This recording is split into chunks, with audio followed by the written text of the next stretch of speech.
to accomplish dreams, to live securely, to help others. Not by force of government, but by goodness of heart, where rights are not granted by government or claimed by identities, but are unalienable as members of the human race.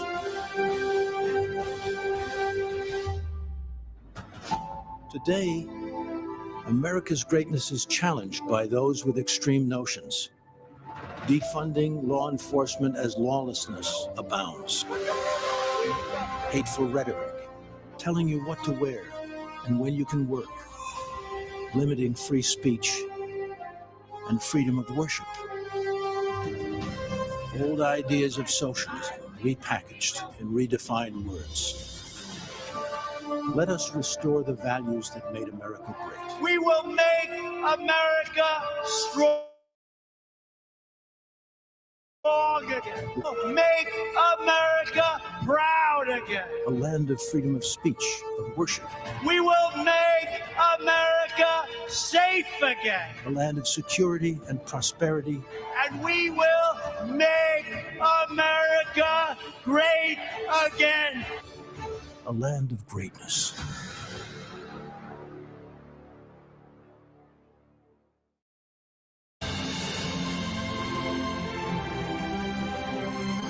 From Washington, D.C., welcome to the 2020 Republican National Convention. Tonight, celebrating America as the land of greatness.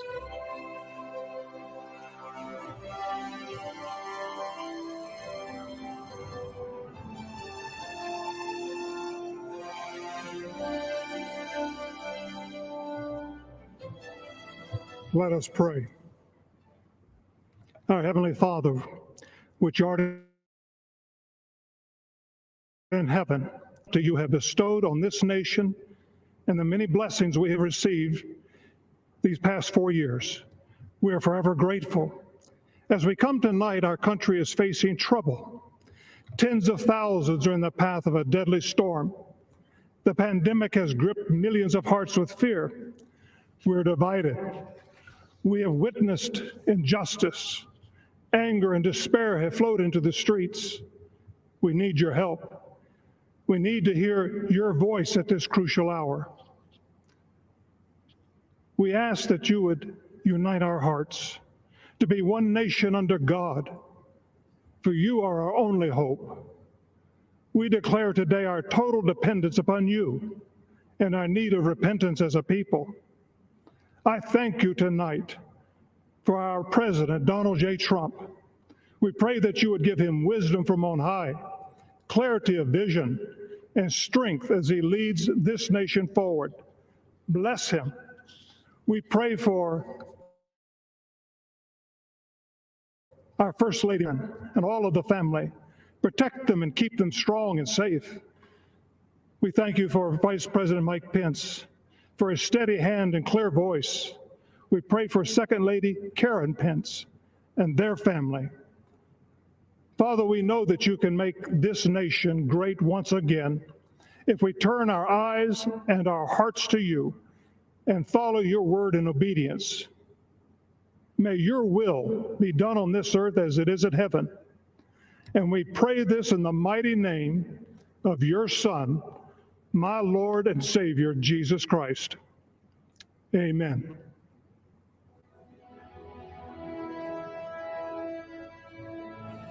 I pledge allegiance to the flag of the United States of America and to the republic for which it stands, one nation, under God, indivisible, with liberty and justice for all.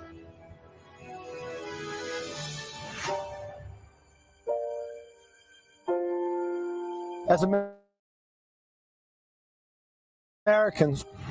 Americans, we look forward, not backward. Our ancestors braved the unknown. They built this nation, brick by brick. They lifted up millions from poverty, hunger, and disease. They vanquished fascism and communism. A great nation because of great people. And no one has done more to protect and advance it than President Trump.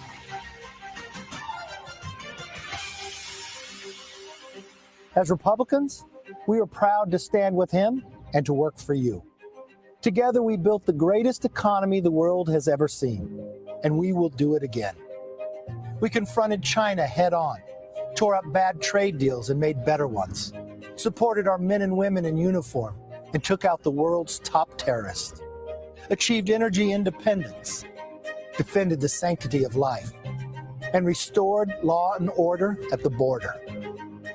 But as every American knows, we face an invisible enemy that we didn't ask for nor invite, but we will defeat it. We will defeat it because America is where innovation happens, and we are developing a vaccine. Defeat it because President Trump unleashed a Marshall Plan for Main Street and put hardworking taxpayers back on their feet. We will defeat it because tough times don't last. Tough Americans do. And that is what this election is all about. You, not us. Joe Biden and Kamala Harris think this election is about the government. They're wrong. It's about your family and your future. And to secure what really matters, we will call on the bedrock of what makes us the greatest country in the world, the American promise. A promise that everyone is equal under God, under the Constitution and under the law. A promise that government is accountable to we the people. A promise that if you work hard and play by the rules, your opportunities are endless. As Republicans, it's our mission to renew the American dream, restore our way of life, and rebuild the greatest economy in the world. The Socialist Democrats have a different agenda. They will dismantle our institutions, defund our police. So as you cast your vote this November, remember this. 4 years ago, President Trump promised to be your voice. He kept that promise, but there's still so much more to do. The choice before you could not be clearer. Forward in freedom or backward in socialism. Forward in prosperity or backward in poverty. Forward in personal liberty or backwards in more government.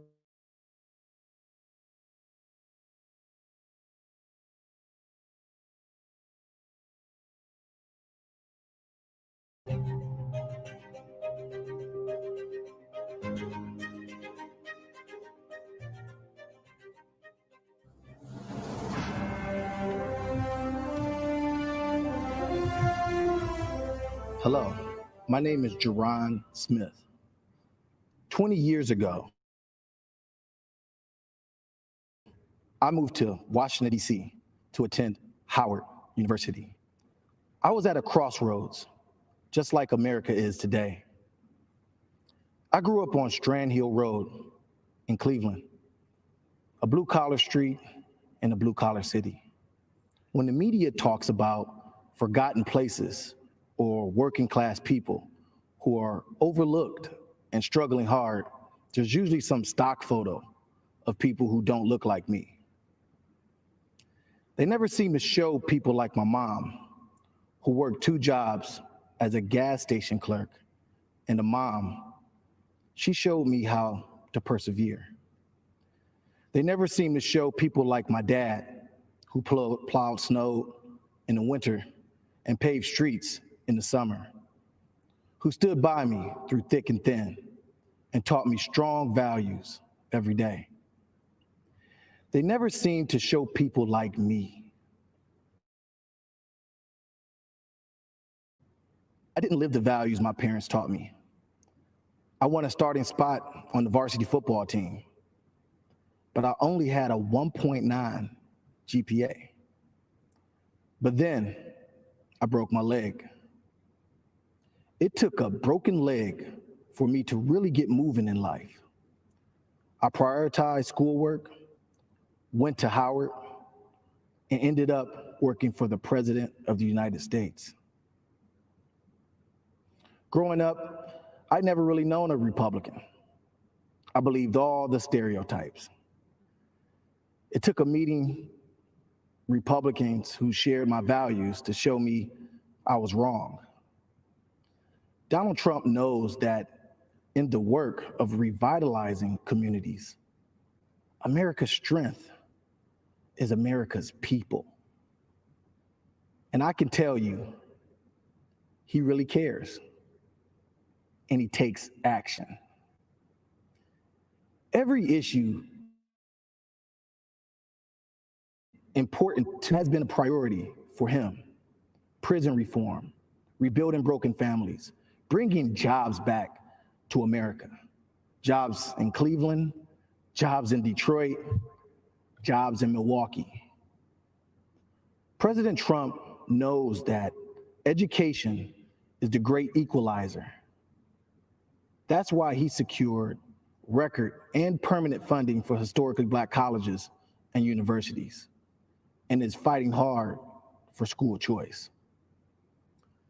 In the wake of the murder of Ahmaud Arbery, George Floyd, and legend Taliaferro, a moment of national racial consciousness,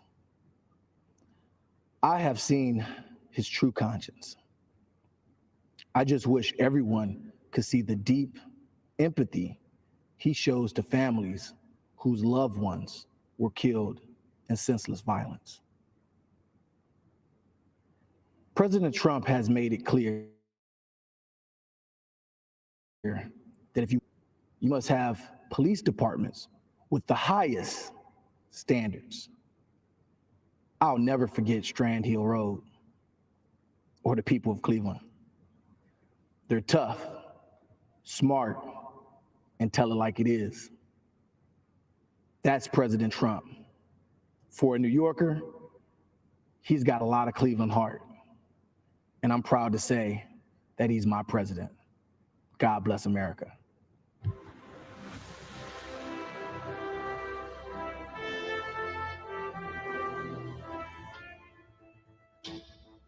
People assume that if I'm not a Democrat anymore, then I must be a Republican or I must be conservative. I still consider myself a liberal, but liberalism has changed, and I don't fit there anymore. As a Black kid growing up in Texas, we're taught that you had to support Democrats because Republicans were for white people, supporting the rich, and we definitely weren't rich. Basically, our default setting is to be a Democrat. I'm a Democrat. My parents are Democrats. I was a huge Obama supporter. In the 2016 primary, I voted for Bernie Sanders. I mean, I was a socialist.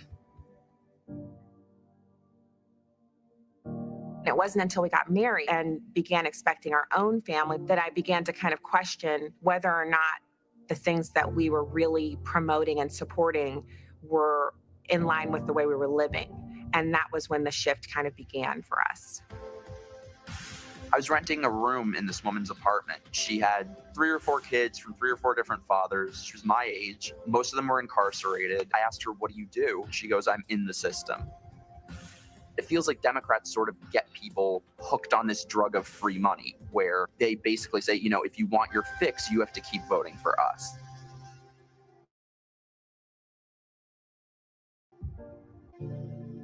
And then this bold man comes down an escalator in New York City.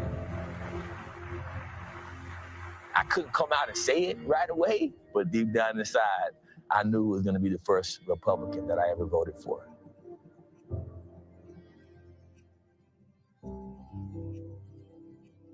His entire campaign, Works for All Americans, that was a turning point for me. One of the hardest things to do is to challenge your own beliefs. Going straight to the source is really how I was able to overcome some of those pitfalls. And so I want people to hear my story and know that you can actually go from being a Democratic socialist to a Trump supporter, but you have to look deeper. I think there's a political realignment that's taking place. I've always been very anti-war, and now Trump is by a mile the anti-war candidate. I've always been very much for free speech. Trump is now by a mile the more pro-free speech candidate. Remember, it's pretty much everywhere you look, you either see prosperity and liberty and things that you want to preserve, or if you're a Democrat, everywhere you look, you see something you want to tear down and remake in the image of some other country that's not as successful as we are. I'm trying to conserve our values, our Constitution, our God-given rights, right to bear arms, freedom of speech, all the things that has always made this country great.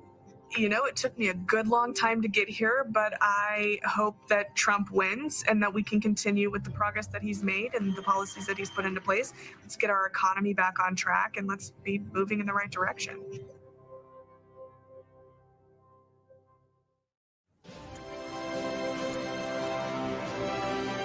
Good evening. My name is Jeff Van Drew. I speak to you as a member of the Republican Party, but it always wasn't that way. How I became a Republican says a lot about today's Democratic Party. I'm from South Jersey, where we work hard, look after our neighbors, and care about our communities. Years ago, I was a local dentist and was asked by the Democrats to run for a town council seat. I had my doubts, and I explained that my views were middle of the road to conservative, but the local leaders said the Democratic Party was a big tent and that they accepted people like me.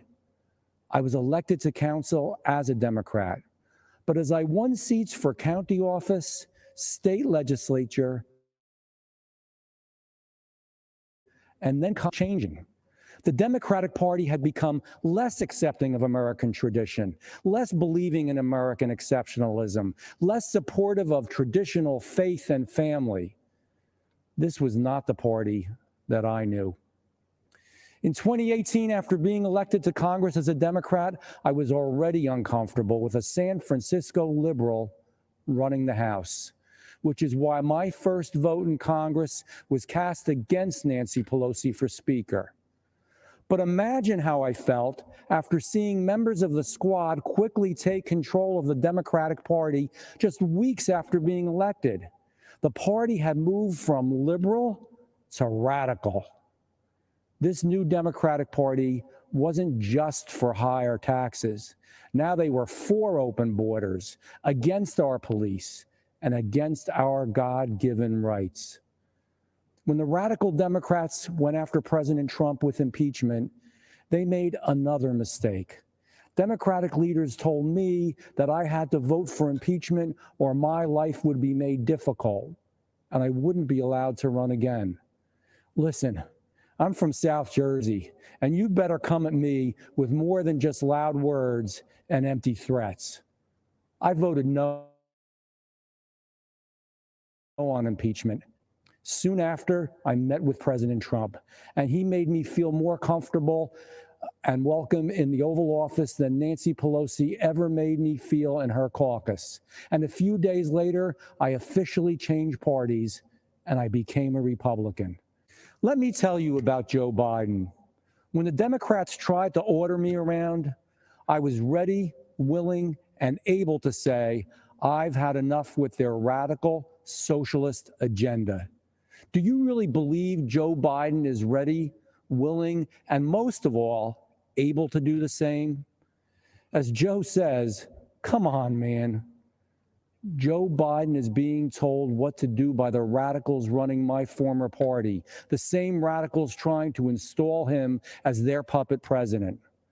When I'm at my local diner, I tell people that America is the best nation in the world and that President Trump has helped make it that way. Republicans, independents, and even Democrats, they all know that in President Trump's America, we have a strong military, strong support for our police, strong support for our veterans, and strong support for our seniors. In President Trump's America, we have a strong supply chain, good schools, we're energy independent,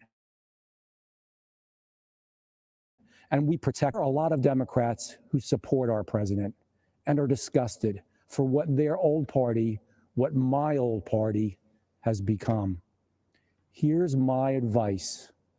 Be true to who you are now, not who the Democrats used to be. That's why I'm a proud Republican and why I will be voting for Donald Trump.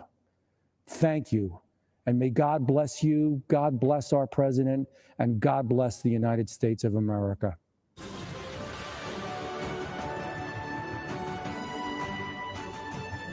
For me, the most important issue is jobs. We need to be able to pay our bills. I trust Donald Trump on jobs way more than I do Joe Biden. There's no doubt that Donald Trump has built the strongest economy we've ever seen, and I know that he will do it again. Joe Biden doesn't have the energy, and his ideas like raising taxes, it's going to hurt us. Electing Joe Biden as the president is a huge risk, and I don't want the future of my son in the hands of Joe Biden. I want my son to be able to go out and get a good education.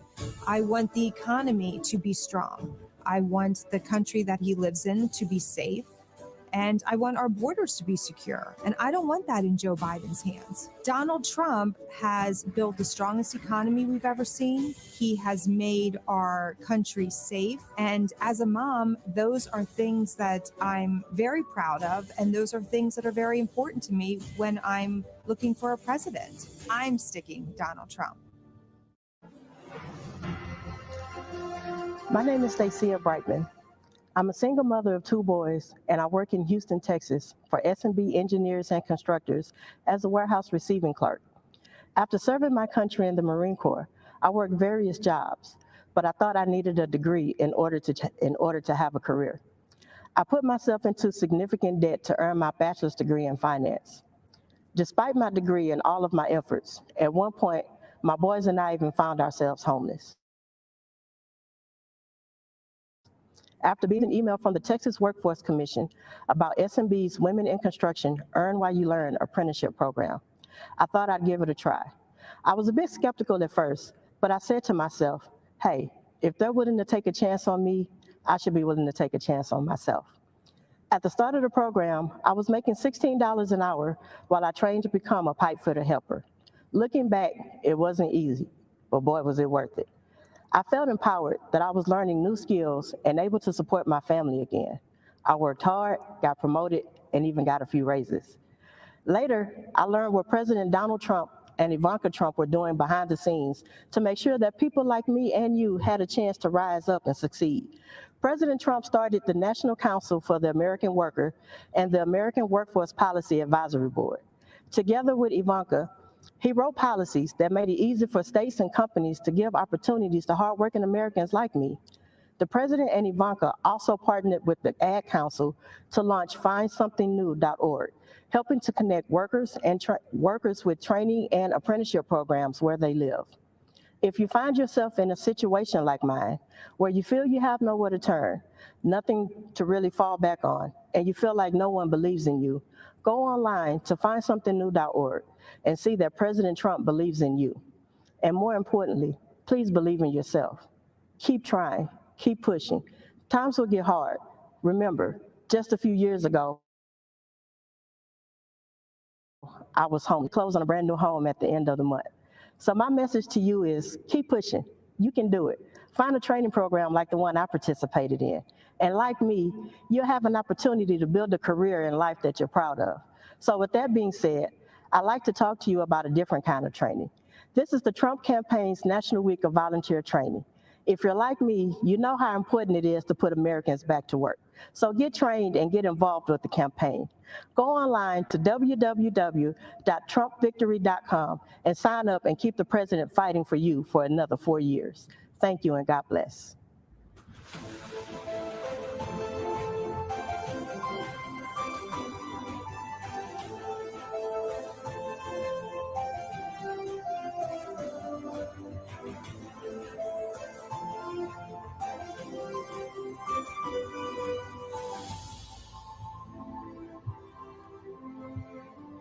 My name is Dan Scavino. When I was 16 years old, I got a part-time job at a golf course just outside of New York City. One day, I was cleaning golf clubs when a man pulled into the parking lot. There wasn't a single person who didn't know who it was. Everyone's jaws were on the ground. It was Donald Trump.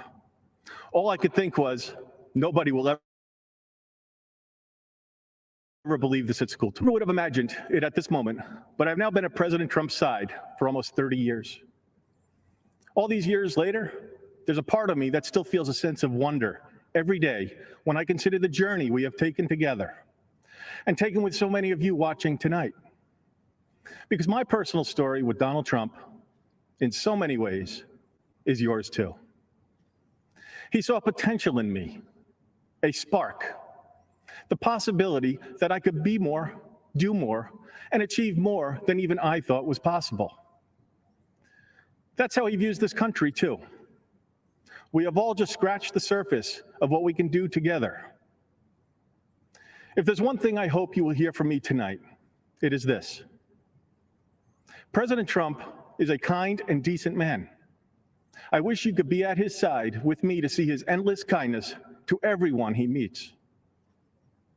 The media could be a fog machine, creating a partisan mist around everything that's hard to see through.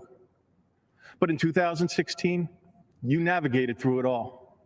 You found your way through the swamp, and you arrived safely on the other side, with Donald J. Trump as your new president. There are some things that were true then, reasons why you choose him as your country's leader, that remain true today. Not be bought. The American people must know their president isn't building his life. He's building yours. He knows the president cannot be bullied. President Trump is the first leader who's been too strong, too tough, and too savvy to be crushed by the status quo establishment and the political media class. You know the president cannot be beaten. He's got a fighting spirit, like so many of you do. And winning for America is what he does. While they call it chaos, President Trump calls it change. Just think about what we achieved together with President Trump. The strongest economy in history, the lowest unemployment rate for almost all demographic groups, Black Americans, Hispanic Americans, women, and so many more. He did that once, and he will do it again. You know it, and I know it. We all just need somebody to believe in our capacity to do great things. Donald Trump believed in me when I was a teenage golf caddy, and he was already one of the wealthiest, most famous people on the entire planet. He saw my potential, even when I couldn't. He sees greatness in our country too, and in each of you. He believes the world you dream about at night can be yours. He truly is a man of the people. Just think about what he has done with this convention. You've heard from real Americans with real stories. People who are just like us. People whose lives have been forever impacted by the president and his policies. You've heard from people like John Peterson, who has a factory in Ohio. Tanya Weinreis, who has a small business in Montana. Jason Joyce, a fisherman from Maine. And Chris Peterson, a dairy farmer from Wisconsin. You've seen a man who turned his life around get a second chance with a presidential pardon. You've seen brand new Americans become our fellow citizens in a ceremony at the White House. You felt the passion of pro-life and religious freedom advocates, and listened to the heartfelt words of a man whose family fled communism and oppression. Who needs when you got an army of the people behind you? On November 3rd, vote for the man who believes in America and believes in you. Vote for my friend, your friend, our friend, Donald J. Trump. Thank you, and God bless the United States of America.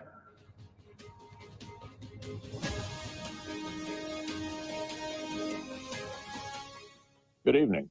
It's an honor to come before you tonight from the Commonwealth of Kentucky. As the only leader in Washington not from either New York or California, I consider it my responsibility to look out for Middle America. This election is incredibly consequential for Middle America. President Trump knows he inherited the first generation of Americans who couldn't promise their children a better life than their own. He's made it his mission of this administration to change that. I know because I work beside him every day. He doesn't want to improve life for Middle America. They prefer that all of us in flyover country keep quiet and let them decide how we should live our lives. They want to tell you when you can go to work, when your kids can go to school. They want to tax your job out of existence and then send you a government check for unemployment. They want to tell you what kind of car you can drive, what sources of information are credible, and even how many hamburgers you can eat. They want to defund the police and take away your Second Amendment rights. They want free health care for illegal immigrants, yet they offer no protection at all for unborn Americans. They want to pack the Supreme Court with liberals intent on eroding our constitutional rights. And they want to codify all this by making the swamp itself, Washington, D.C., America's 51st state. With 2 more liberal senators, we cannot undo the damage they've done. Now you understand why Democrats spent an entire week telling us about who Joe Biden is, not what he intends to do. I'm immensely proud of the work the Republican Senate has done. We are the firewall against Nancy Pelosi's agenda. Like President Trump, we won't be bullied by a liberal media intent on destroying America's institutions. We will stand our post on behalf of the millions of Americans whose stories aren't told in today's newspapers, whose struggles are just as real. We'll continue to support American families as we defeat the coronavirus and return our economy to the envy of the wire, which is why I'm asking you to support Republican Senate candidates across the country and re-elect my friend, President Donald Trump.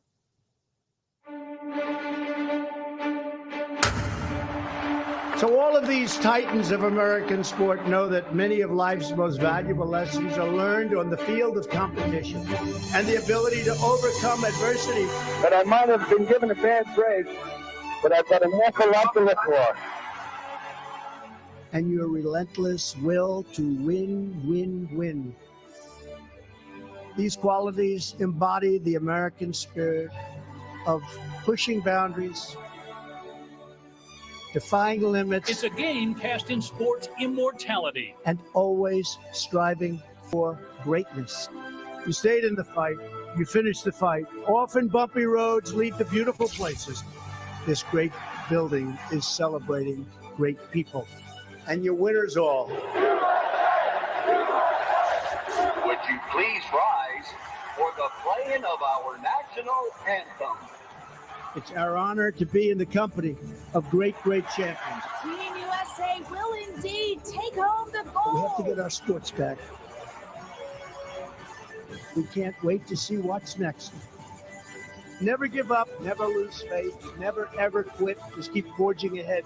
To give everything you've got. Victory is always within reach. Hey everyone, I am Dana White, the president of the UFC. Many of you know who I am, what I do, and that I am friends with the president. I spoke at this convention 4 years ago, and I'm back because I believe we need President Trump's leadership now more than ever. Before the pandemic in our nation's history and created opportunities for all Americans like no one before him.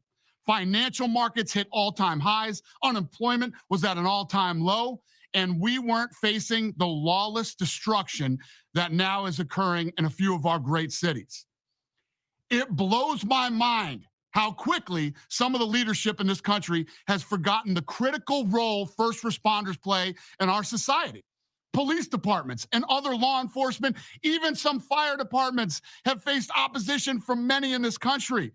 But they are always the people who are asked to step up when things are at their worst and put themselves at risk. That has certainly been the case during this ongoing pandemic. Come on, America, defunding these vital positions is not the answer. The first responders have always taken care of us. And now, more than ever, we need to take care of them. Now, let's talk about COVID, and let's be very honest about it. No one person and no one place could have anticipated the challenges that COVID would bring. But President Trump He immediately put protective measures in place, and he reached out to the best and the brightest leading American businesses across all industries to discuss what he and his administration could do to get the economy back up and running safely. Let me give you more detail. In early April, President Trump organized a task force of business leaders across the country, and I was fortunate enough to serve on that task force. Firsthand, I had the opportunity to witness how hardworking and determined President Trump was to solve unprecedented problems our country was facing.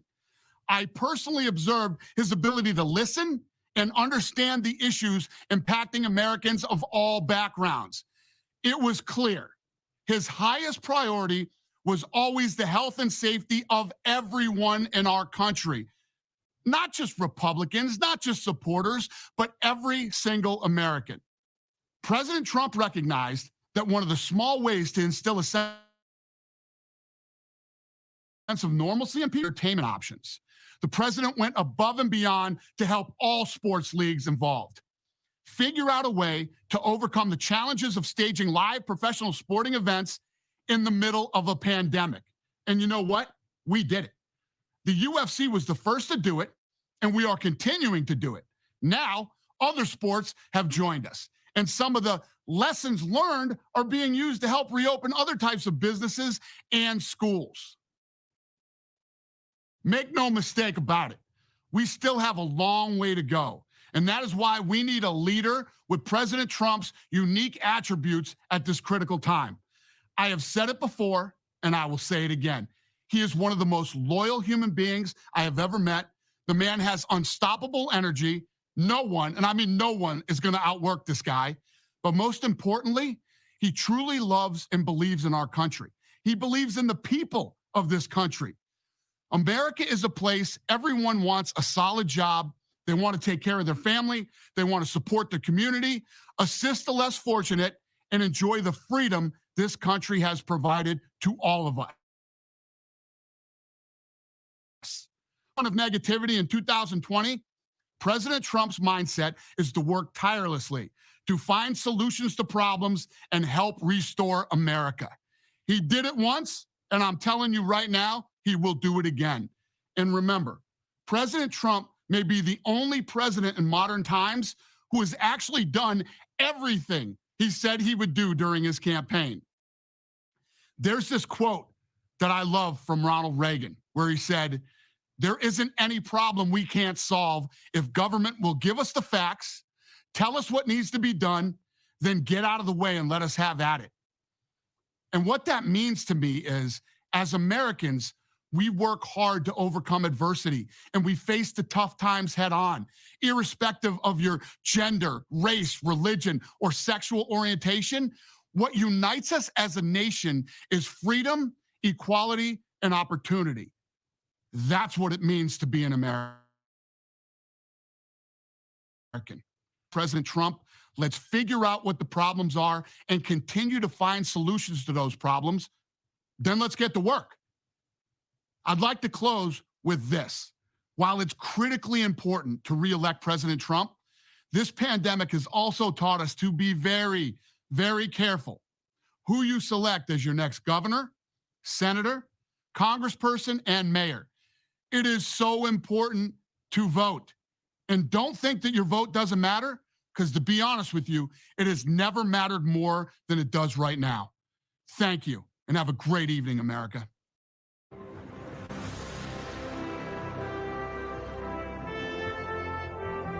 Buenas tardes, konbanwa, magandang gabi po, aloha, and good evening. I'm Utah Attorney General Sean Reyes. I'm a proud American and proud descendant of warrior ancestors, women and men alike, from my Hawaiian, Filipino, Japanese, and Spanish heritage.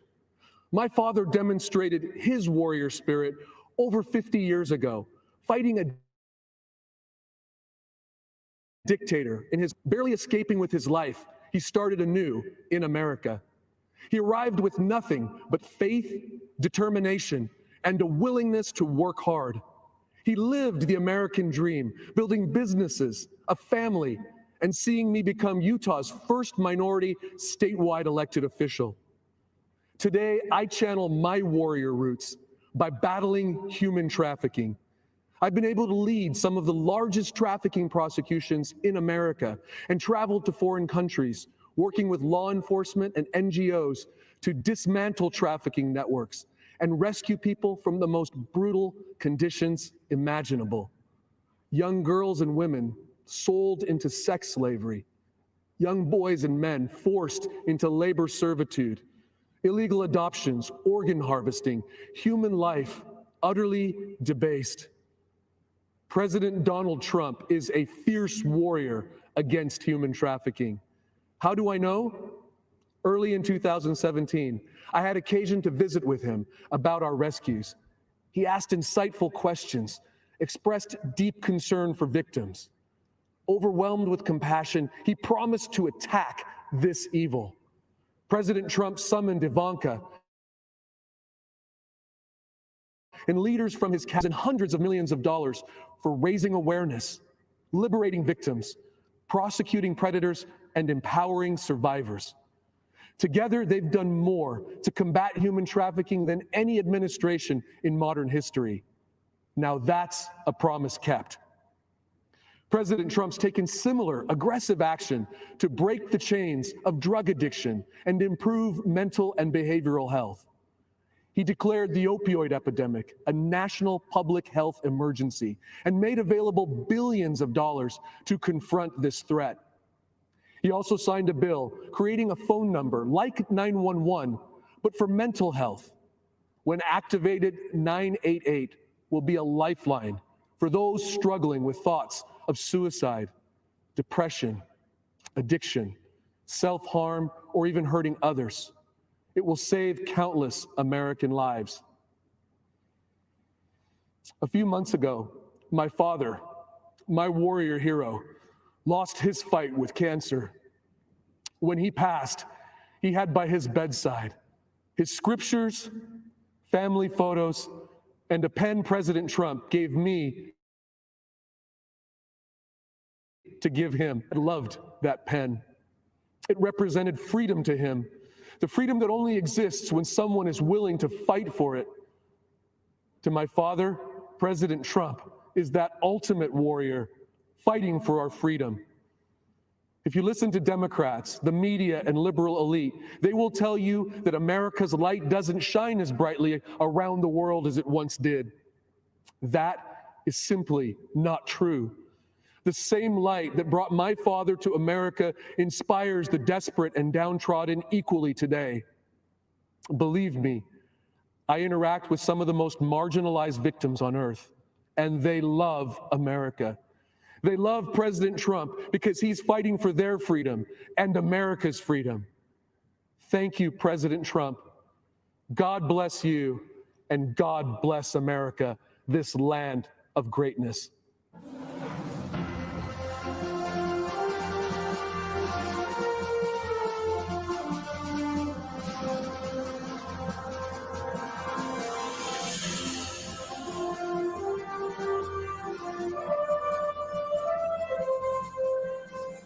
My name is Debbie Flood, and I own a small foundry and machine shop in Wisconsin that manufactures cast bronze architectural hardware.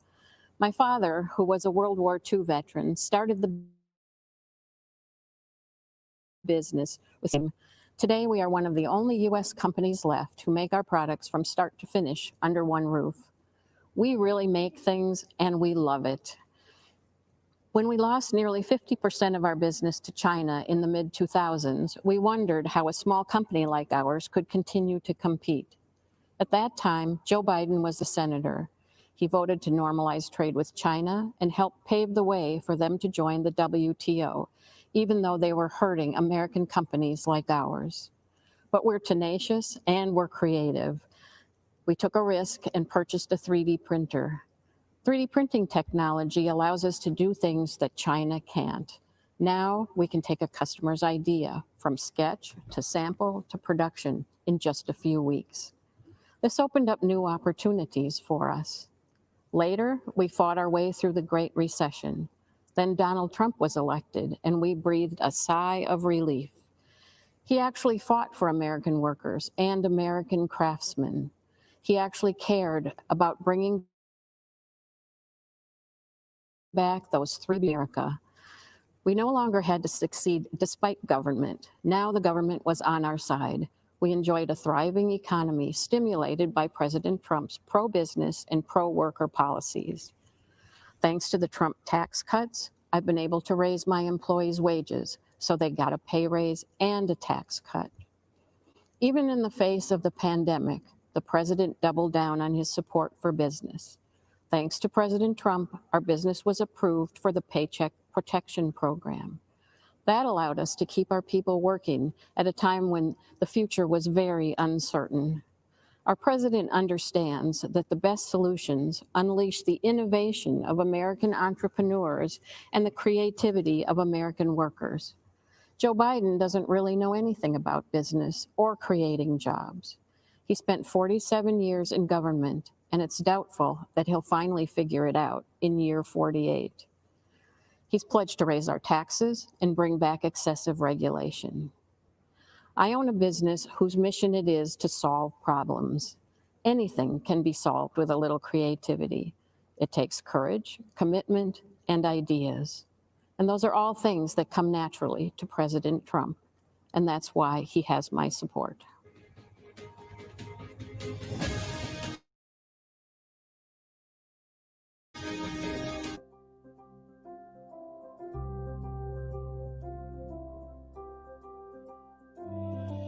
My name is Judy Smith. My name is Manuel Martinez. My name is Claudia Perez. I live in New York City public housing. I'm the resident council president for Savage Maker Houses. I am resident council president of Washington Houses, which is in Spanish Harlem. My name is Carmen Quinones, and I'm the president of Douglas Housing Residents here, and I am a lifelong Democrat. I would really hate to get started on this mayor. Bill de Blasio and the way he has dealt with public housing residents is disgraceful. This mayor has made our lives here, and I think every housing development, very uncomfortable. Under the Trump administration, the New York City Housing Authority has received an influx of cash that it has not seen since 1997. I'm grateful for the spotlight that President Trump is putting on New York City public housing. I think it's wrong that the Democrats put illegal immigrants before Black Americans. How is it that we have people waiting on the waiting list for New York City public housing for 10 years or more, but yet we have illegal immigrants living here? Something is wrong with that picture. Since HUD came in with Lynn Patton as the regional director for HUD, it helped us identify problems that we are now putting on the table and having discussions on. President Trump's administration have opened their ear and have listened.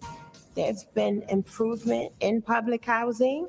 We're very appreciative of this administration that has come and finally shined a light on what's going on and bringing real solutions to a real problem.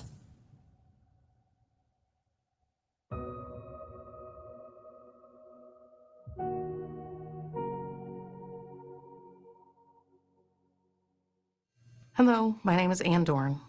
I'd like to introduce you to my husband, David, father of 5, brother of 12, grandfather of 10, friend to thousands. He was the most kind, dedicated, loving life partner I could have hoped for. He had a big smile and a heart to match. He was blessed with the gift of gab, and that gift enabled him to touch souls and inspire people, especially young people. Oh, how kids loved him, and they really loved him back. Dave was all about service. He served 38 years in the St. Louis Metropolitan Police Department and 6 years as chief of police as the Moline Acres Police Department. After 44 years, but he never retired from helping a friend in need. Since he befriended every person he met, he was a very busy man. One example of that was his friendship with a young man named Lee. David met him when Lee was just a kid, after members of his family were attacked and murdered. Dave took a special interest in the boy. They bonded and their friendship grew and remained strong throughout the years. Lee eventually opened a pawn shop. He trusted Dave implicitly and asked Dave to help with security. David readily agreed. Whenever the shop's alarm would go off, the alarm company called Dave. He would investigate. If he got a call after I went to bed, he would wake me up and tell me he was going to Lee's, just to make sure everything was all right. Most of the time, they were false alarms, triggered by a storm or animals. But I never rested easily until I heard Dave's key turn in the door, knowing he was home safe. The alarm that went off the morning of June 2nd was for real. It was a violent night in St. Louis. 4 officers were shot. Others were hit with rocks and fireworks. At least 5 businesses were damaged, looted, or set on fire. As the officer wellness coordinator and CIT coordinator with the police department, I was keenly aware of the rioting and spent the evening getting ready to mobilize support for officers who were impacted. After I'd gone to bed, David received a call from Lee's alarm company. The front door of the pawn shop had been breached. This time he didn't wake me up to tell me. He probably knew I would have tried to stop him or insist on going with him. As I slept, looters were ransacking the shop. They shot and killed David in cold blood. And his last moments on earth. David's grandson was watching the video on Facebook in real time, not realizing he was watching his own grandfather dying on the sidewalk. I learned of all this around 4 a.m. when our doorbell rang. The chief of police was standing outside. I wondered why Dave had not answered the door. It wasn't uncommon for him to be up watching TV at this time. I called out to him several times. There was no reply. He just wasn't there. I let in the chief, and fighting back tears, he uttered the words every officer's spouse dreads.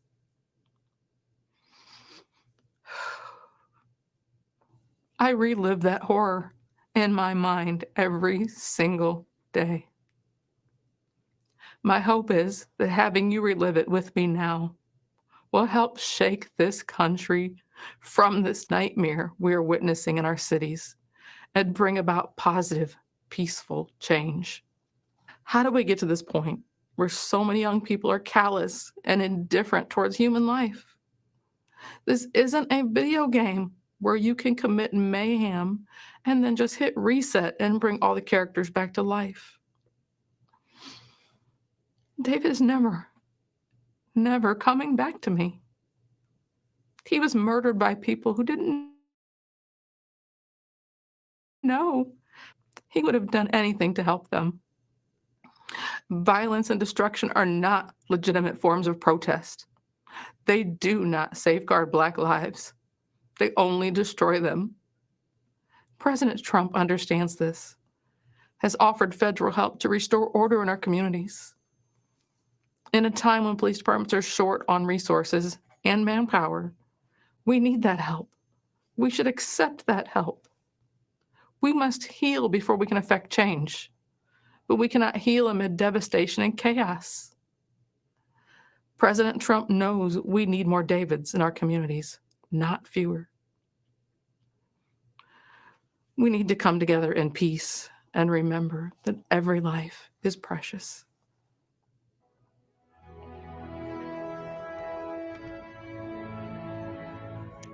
Good evening. I'm Ben Carson, a retired neurosurgeon and a public servant. Before I begin, I'd like to say that our hearts go out to the Blake family and the other families who've been impacted by the tragic event in Kenosha. Has urged the country, let's use our hearts, our love, and our intelligence to work together. to show the rest of the world how humans are supposed to treat each other. America is great when we behave greatly. In order to succeed and change, we must first come together in love of our fellow citizens. History reminds us that necessary change comes through hope and love, not senseless and destructive violence. Abraham Lincoln once said to an America divided that, quote, "Your purpose then, plainly stated, is that you will destroy the government unless you be allowed to construe and enforce the Constitution as you please on all points in dispute between you and us. You will rule or ruin in all events," unquote. These words of warning are relevant today. We have a choice. Do we want big government that controls our lives from cradle to grave? Or do we believe in the power and wisdom of the people and their ability to self-govern with help from a limited federal government? Our president, Donald People, he is one of us. He makes promises and he keeps them. He is transparent, and we certainly know what he's thinking. He does not submit to political correctness or to its enforcers, the media. He is real. Right now, we need real. We need courage. We can't cower in the corner and hope that no one calls us a name, believing that will keep us safe. That is not courage, and that will not lead us to a good and just place. We must remember all those who sacrificed everything in order to give us freedom, and we must be willing to do the same for those who come after us. President Trump does not dabble in identity politics. He wants everyone to succeed and believes in the adage, "A rising tide lifts all boats." Many on the other side love to incite division by claiming that President Trump is a racist. They could not be more wrong. Years ago, Jesse Jackson gave Donald Trump an award for the economic opportunities he created for Black people. In Palm Beach, Florida, Donald Trump led the crusade to allow and resorts. One of the first things he did as president was bring the Office of Historically Black Colleges and Universities into the White House so that it could get proper attention and financial support. Before the pandemic, African American unemployment was at an all-time low. President Trump accomplished prison reform. He created incentives to encourage investors to become involved with economically deprived areas of America. He strongly supports school choice, fully recognizing that no matter what circumstances a person is born into, they can achieve success with a good education. It was true for me. When my mother forced me to read books about doctors, entrepreneurs, inventors, and scientists, I began to recognize that the person who has the most to do with what happens to you in life is you. My mother always told me, "Ben, you can do anything, but I will never allow you to become a victim." That I stopped listening to the people who were trying to convince me that I was a victim and that others were responsible for my victimhood. What is racist is the fact that African Americans have the highest abortion rate. President Trump is the most pro-life president in the country's history. He will continue to fight for those who cannot yet speak. The vision of a shining city up on a hill came from Jesus' Sermon on the Mount. America is that shiny city. We are the beacon of hope for the world. At this moment in time, President Donald Trump is the man with the courage, the vision, and the ability to keep it shining brightly.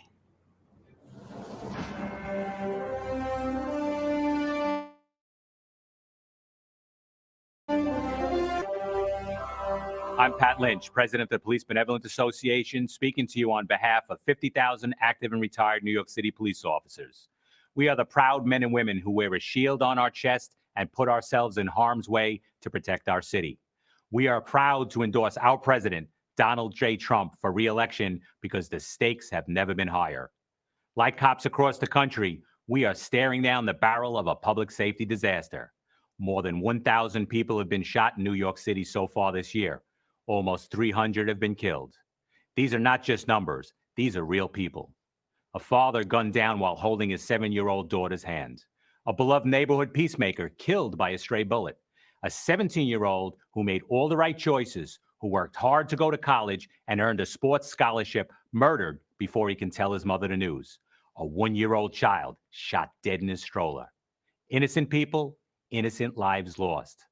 One tragedy is too many, but every day the number keeps growing. And every day our communities are asking us, why is this happening? Have walked away from us. They have walked away from police officers, and they've walked away from the innocent people we protect. Democratic politicians have surrendered our streets and our institutions. The loudest voices have taken control, and our so-called leaders are scrambling to catch up with them. In city after city, they've slashed police budgets. They have hijacked and dismantled the criminal justice system. They've passed laws that made it impossible for police officers to do our job effectively. Here's the sad truth that every cop in this country knows. The violence and chaos we're seeing now isn't a side effect. It isn't an unintended consequence. It's actually the goal. The radical left doesn't really want better policing. They don't really care about making the justice system fairer. What they want is no policing. What they want is a justice system that just stops working altogether. In places where Democrats are in power, the radical left is getting exactly what they want. And I've been a New York City police officer for 36 years. I've spent 21 of those years protecting the cops who protect New Yorkers. I've never seen our streets go this bad so quickly. I've never heard from so many cops from every corner of the country who are saying the same thing. Our hands are tied. If we're going to turn the tide and restore law and order, we cannot fall into the left's trap. There is nobody who hates bad cops more than good cops. But that doesn't matter to the radical left. To them, we're all just bad because we're all just blue. Their anti-law enforcement campaign isn't about a single incident. It isn't the result of one bad law or one bad policy.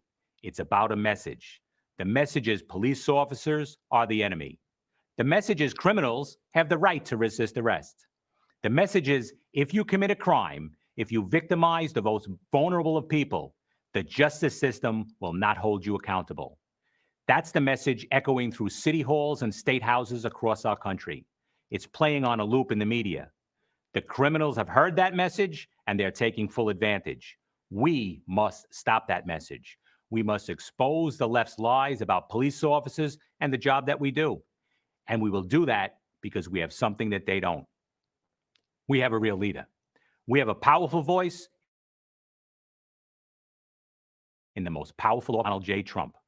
Unlike the Democrats who are running in fear of the mob in the street, President Trump has never apologized for supporting police officers and standing up for law and order.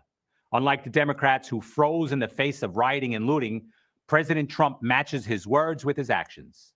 He gives law enforcement the support and the tools we need to go out there and put a stop to it, period. End of story. It has never been harder to be a police officer in this country, but there are two things that keep us going. We look at the victims, the vulnerable, the regular working people who count on us. We keep strapping on our duty belts and bullet-resistant vests because we know we can't let them down. And while we do that, we hear the words of our president, who says to police officers everywhere, I will never let you down. We know that he hasn't, and we know that he won't.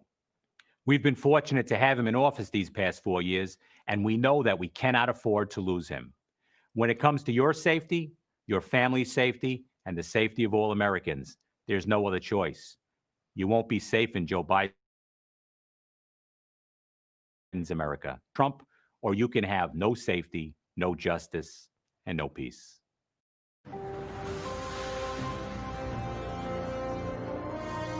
Good evening.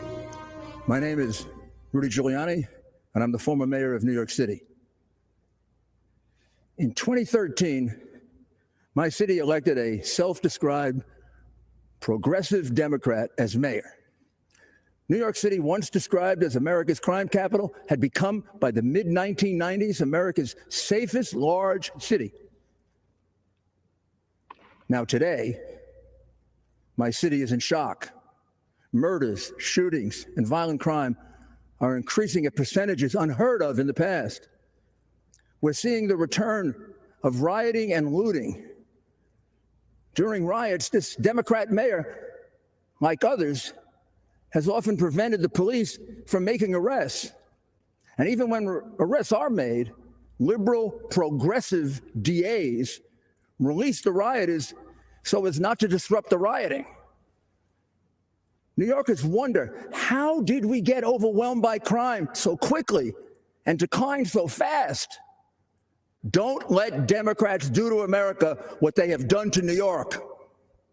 Again, the Democrats are urging you to vote for an obviously defective candidate. Biden has changed his principles so often, he no longer has any principles. He's a Trojan horse with Bernie, AOC, Pelosi, Black Lives Matter, and his party's entire left wing, just waiting to execute their pro-criminal, anti-police, socialist policies. The whole unprecedented wave of lawlessness began with a truly just cause: the unforgivable police killing of George Floyd in Minneapolis. Over the land. The condemnation of the killing was universal, from President Trump to Democrat leaders. It seemed, for a few brief shining moments, Democrat and Republican leaders would come together with a unified proposal to reduce police misconduct. This possibility was very dangerous to the left. They had a president to beat and a country to destroy. And although an agreement on action against police brutality would be very valuable for the country, it would also make President Trump appear to be an effective leader. They could have none of that. So Black Lives Matter and Antifa sprang into action, and in a flash, they hijacked the peaceful protests into vicious, brutal riots. Soon, protests turned into riots in many other American cities, almost all Democrat. Businesses were burned and crushed, people beaten, shot and killed, police officers routinely assaulted, badly beaten, and occasionally murdered. And the police handcuffed by progressive Democrat mayors from doing anything but observe the crimes and absorb the blows. But the worst of it was the slaughter of innocent young people with their whole lives ahead of them. The murder of 4-year-old LeGrand Talfaro in Kansas City shocked the nation, but not Black Lives Matter or their many Democrat supporters. 17-year-old basketball star Brandon Hendricks, after graduating high school and on his way to St. John's to play basketball, he passed with only a brief mention. 1-year-old Davil Gardner Jr. was shot and killed in a stroller at a cookout in Brooklyn, and it caused no outrage. For President Trump and for us Republicans, all Black lives matter, and the lives of LeGrand and Brandon and Davil matter to us. All lives matter to us. These continuous riots in Democratic cities gives you a good view of the future under Biden. All 5 of the top cities for homicides, like the top cities for rioting and looting, are governed by progressive Democrats, using the progressive Democrat approach to crime, which is to do nothing substantive to reduce it, to release prisoners, as many and as soon as possible, and to go to war with the police, the only group with the capability to protect your citizens. It is clear that a vote for Biden and the Democrats creates the risk that you will bring this lawlessness to your city.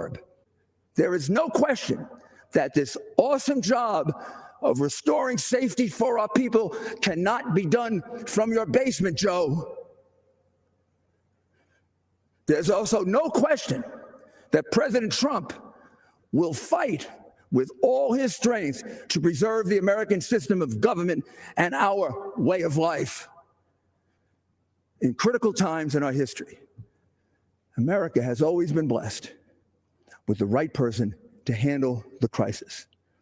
Washington, Lincoln, Roosevelt, Reagan were perfect for the challenges they faced and brought our nation through gloriously. President Trump, with his boundless love of our country and all our people, his disciplined work ethic, his exceptional ability to inspire, and his deep understanding of our system of government and the strength of American values is the man we can trust to preserve and even improve our way of life. Mr. President, make our nation safe again.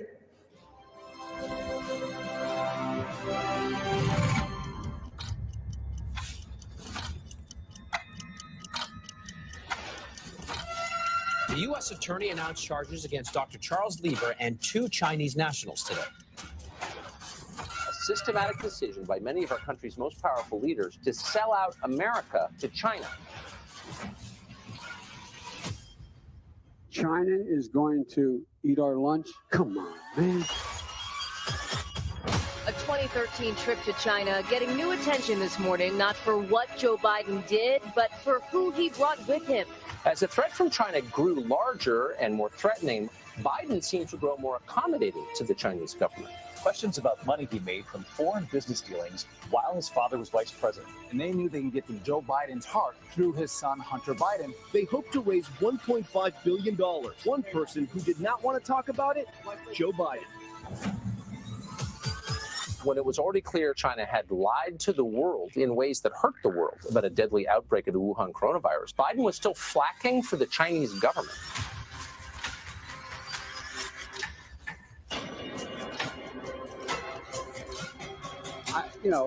They're not bad folks. But guess what? They're not a competition for us. China would prefer Joe Biden.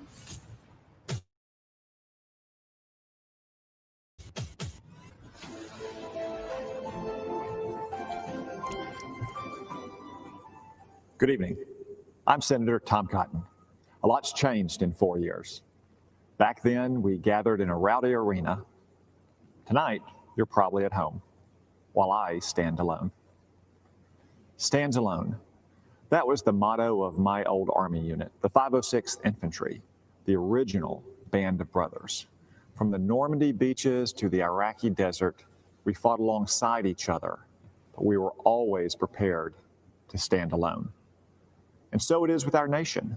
We lead the free world, but we'll stand alone if we must to defend America. Donald Trump understands this. He puts America first. That's why America is safer now than 4 years ago. But Joe Biden would return us to a weak and dangerous past. Barack Obama's own Secretary of Defense said Joe Biden has been wrong on nearly every major national security decision over the past 4 decades. So let's compare the records of Joe Biden and Donald Trump. Joe Biden slashed defense spending again and again. President Trump rebuilt our military and added the Space Force. Terrorists rampage across the Middle East. President Trump eliminated ISIS's leader and destroyed its caliphate. Joe Biden opposed the mission to kill Osama bin Laden. President Trump avenged the murder of hundreds of Americans by killing Iran's terrorist mastermind, Qasem Soleimani.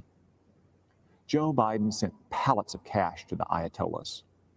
President Trump ripped up the dangerous Iran nuclear deal. Joe Biden treated Israel like a nuisance. President Trump moved our embassy to Jerusalem and brokered peace deals in the Middle East. Joe Biden coddled socialist dictators in Cuba and Venezuela. President Trump fights against communism in America's backyard and around the world. And on the Communist Party of China, there is no comparison. Joe Biden aided and abetted China's rise for 50 years with terrible trade deals that closed our factories and laid off our workers. President Trump stands up to China's cheating and stealing and lying. Joe Biden allowed Chinese fentanyl to flood across sanctioned Chinese drug dealers for poisoning our kids. Joe Biden said Chinese communists aren't even our competitor, aren't bad folks, just months before they unleashed this plague on the world. President Trump is clear-eyed about the Chinese threat, and he is making China pay. But China's not giving up. In fact, they're rooting for Joe Biden. America's other enemies won't give up either. But Joe Biden would be as wrong and weak over the next 4 years as he has been for the last 50. We need a president who stands up for America, not one who takes a knee. A strong and proud America is a safe America, safe from our enemies and safe from war. No one who's seen the face of war desires to see it again. Too many of our fellow Americans are already honored at the hallowed grounds of Arlington. But if we want peace, we must be strong. Weakness is provocative. President Trump's strength. Joe Biden won't stand up for America. Donald Trump will. So this November, let's stand with the president and vote to keep America great.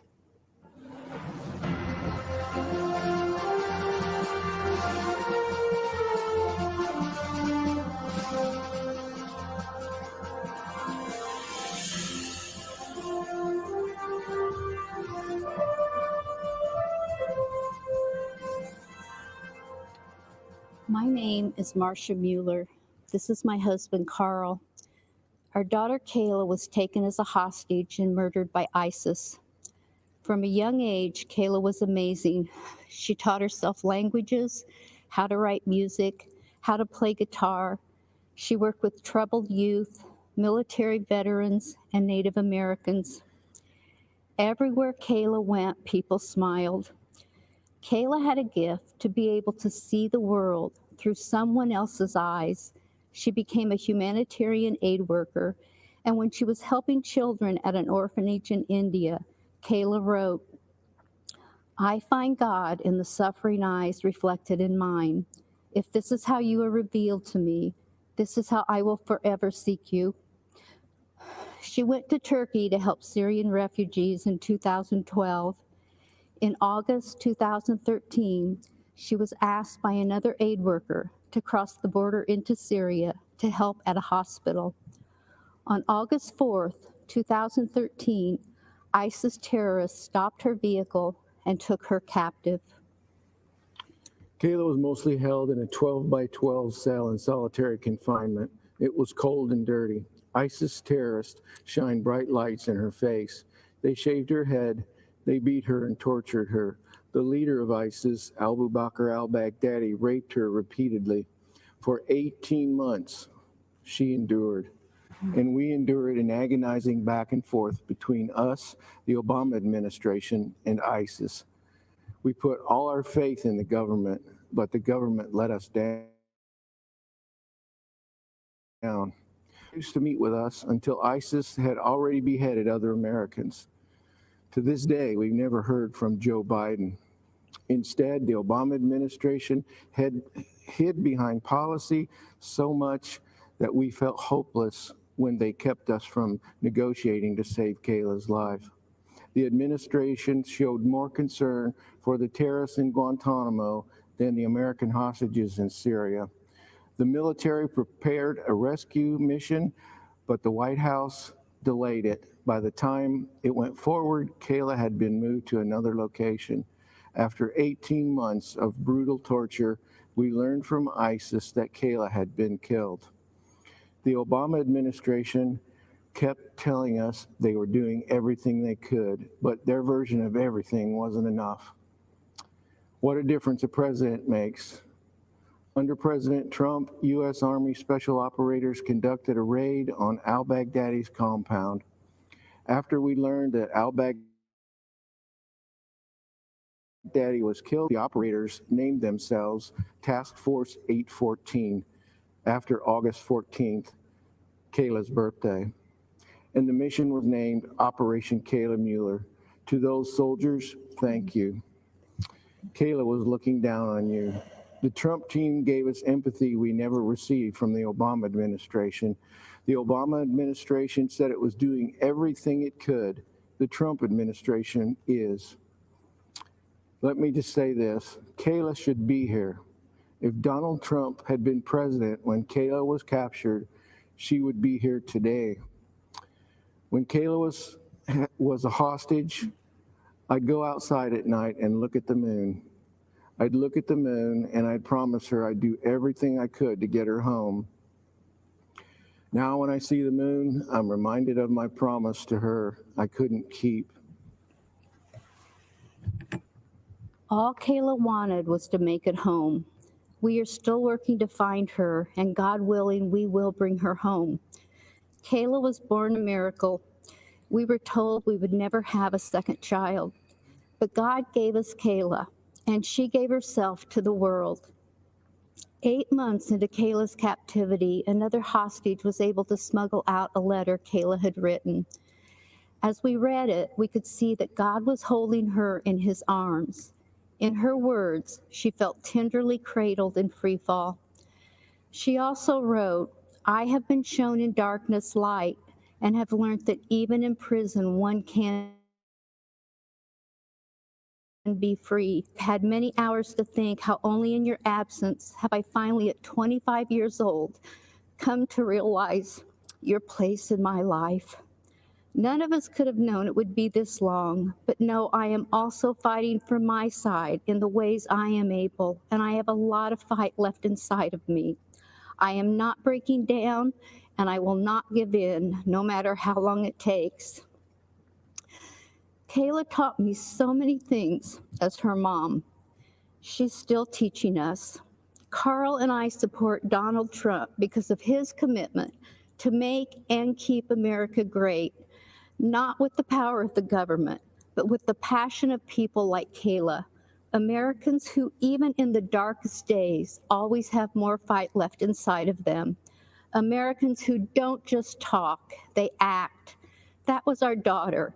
That's President Trump. As long as we stay strong like Kayla, as long as we will be great. Thank you.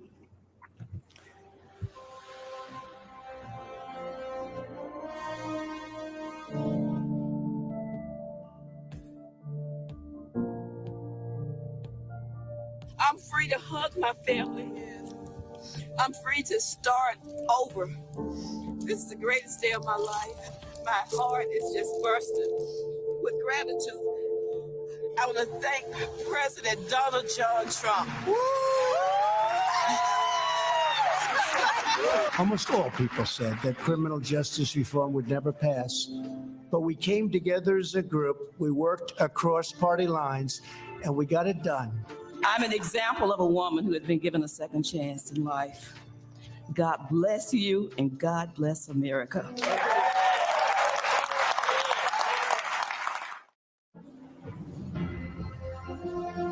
Good evening. I'm Alice Marie Johnson. I was once told that the only way I would ever be reunited with my family would be as a God and the compassion of President Donald John Trump. I stand before you tonight, and I assure you, I'm not a ghost. I am alive, I am well, and most importantly, I am free. In 1996, I began serving time in prison, life plus 25 years. I had never been in trouble. I was a first-time nonviolent offender. What I did was wrong. I made decisions that I regret. Some say, you do the crime, you do the time. However, that time should be fair and just. We've all made mistakes. None of us want to be defined forever based on our worst decision. While in prison, I became a playwright, a mentor, a certified hospice volunteer, an ordained minister, and received the Special Olympics Event Coordinator of the Year award for my work with disabled women. Then unjustly imprisoning my body is trying to imprison my mind. My transformation was described as extraordinary. Truth is, there are thousands of people just like me who deserve the opportunity to come home. I never stopped fighting for my freedom. My Christian faith and the prayers of so many kept hope alive. When President Trump heard about me, about the injustice of my story, he saw me as a person. He had compassion and he acted. Free in body thanks to President Trump, but free in mind thanks to the Almighty God. I couldn't believe it. I always remembered that God knew my name even in my darkest hour, but I never thought. When I was released on June 6, 2018, I ran across that road and hugged my grandchildren for the first time. I'll never forget that feeling. And then I remembered the promise I had made to the men and women I left behind, that I would never stop fighting for them, and I haven't. I'm using my voice to tell their stories, and I pray that my face reminds you of those forgotten faces. 6 months after President Trump granted me a second chance, he signed the First Step Act into law. It was real justice reform, and it brought joy, hope, and freedom to thousands of well-deserving people. I hollered, hallelujah! My faith in justice and mercy was rewarded. Imagine getting to look and to think this first step meant so much to so many. I can't wait because we're just getting started. The nearly 22 years I spent in prison were not wasted. God had a purpose and a plan for my life. I was not delayed or denied. I was destined for such a time as this. I pray that you will not just hear this message, but that you will be inspired by my story, and your compassion will lead you to take action for those who are forgotten. That's what our president, Donald Trump, did for me. And for that, I will be forever grateful. God bless you. God bless President Trump. And God bless America.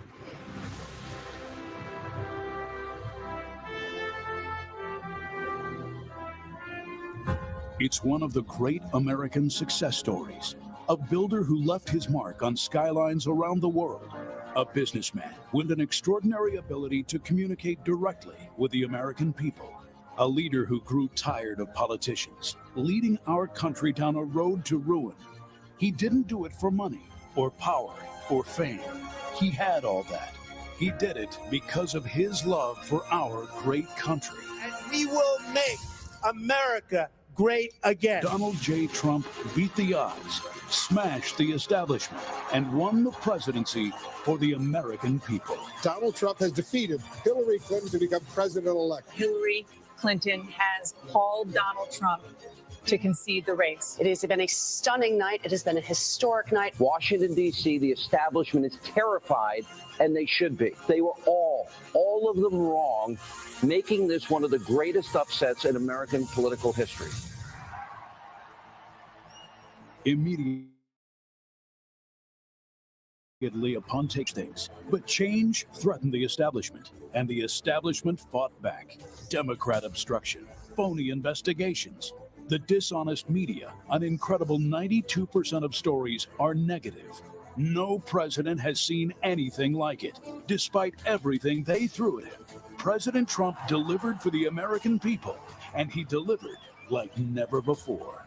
Building the strongest economy in American history, 7 million new jobs, the lowest ever unemployment for Black and Hispanic Americans, ending the Biden era of lopsided trade deals that sent our factories overseas, passing the historic USMCA, taking on China, winning the trade war, protecting and strengthening Medicare and Social Security, lowering the cost of insulin, delivering the first real drop in drug prices in 50 years, restoring our military, fixing the VA, bringing our troops home, and taking the world's deadliest terrorists off the battlefield, brought to justice, moving America's embassy to Jerusalem, a new era of strength and solidarity with our ally Israel, negotiating a historic peace deal between Israel and the United Arab Emirates, securing our border, miles of new border wall being built, illegal immigration dropped to the lowest point in a decade, tackling the coronavirus head-on, banning travel from China, mobilizing government, business, and the American people to manufacture masks, ventilators, and medical supplies, and launching Operation Warp Speed, an unprecedented effort to develop a vaccine to eradicate the coronavirus from the face of the earth in record time. President Trump has accomplished more for the American people in 4 years than any other president in history, and in his second term, he will lead America to even greater heights, draining the swamp, rebuilding the economy, bringing back millions of jobs, creating 10 million new opportunities for all Americans, not just those at the top, lowering drug costs, expanding access to high-quality health care for every American family, defending America's police, restoring law and order to our cities, stopping illegal immigration and protecting American families, and ending America's reliance on China once and for all, bringing back jobs and factories, making medicine and products in America again. President Trump will rebuild America's infrastructure, renew hope and our entrepreneurial spirit for a new generation, and restore the American dream. It won't be easy, never pretty. The swamp will continue to fight him every step of the way.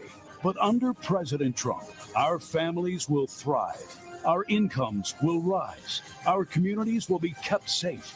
Our factories will flourish. Our flag will fly high.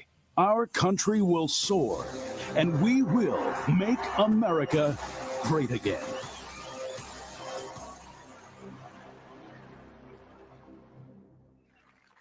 Ladies and gentlemen, please welcome Ivanka Trump.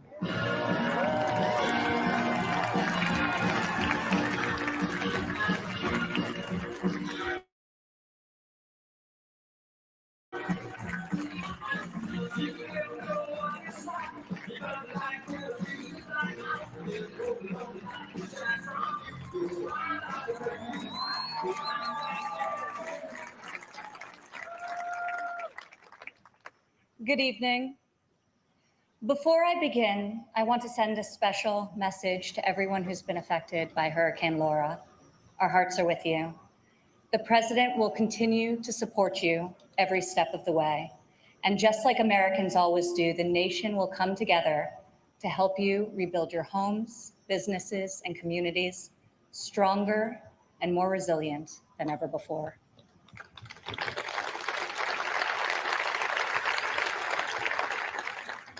Four years ago, I introduced to you a builder, an entrepreneur, an outsider, and the people's nominee for President of the United States. Tonight, I stand before you as the proud daughter of the people's president.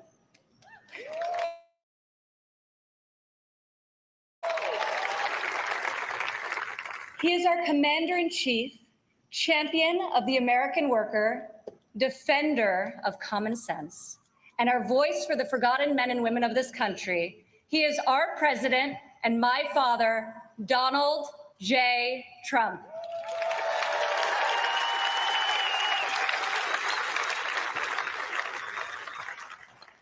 This evening, I want to tell you about the leader I know and the moments I wish every American could see. I want to tell you the story of a president who is fighting for you from dawn to midnight, when the cameras have left, the microphones are off, and the decisions really count. When Jared and I moved with our 3 young children to Washington, we didn't exactly know what we were in for, but our kids loved it from the start. My son, Joseph, promptly built Grandpa a Lego replica of the White House. The president still displays it on the mantle in the Oval Office right over there so that he can show world leaders, just so they know he has the greatest grand. I agree. Over the last 4 years, we've learned a lot. I've seen in Washington it's easy for politicians to survive if they silence their convictions and skip the hard fights. I couldn't believe so many politicians actually prefer to complain about a problem rather than fix it. I was shocked to see people leave major challenges unsolved so they can blame the other side, campaign on the same issue in the next election. But Donald Trump did not come to Washington to win praise from the Beltway elites. Donald Trump came to Washington for one reason and one reason alone: to make America great again.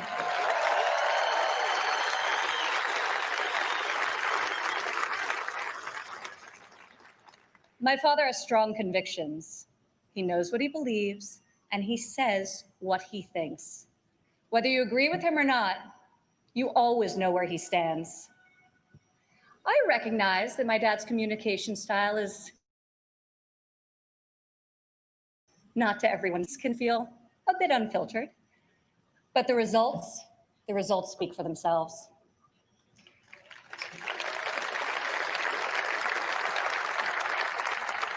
He is so unapologetic about his beliefs that he has caused me and countless Americans to take a hard look at our own convictions and ask ourselves, what do we stand for? What kind of America do we want to leave for our children?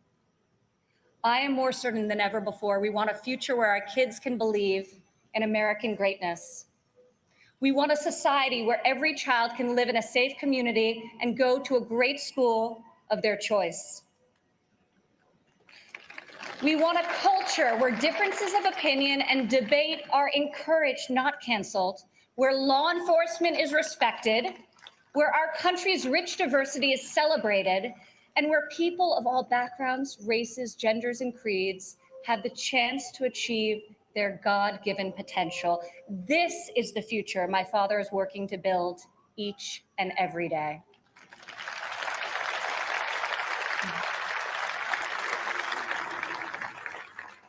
Building, after all, is what he's done his whole life.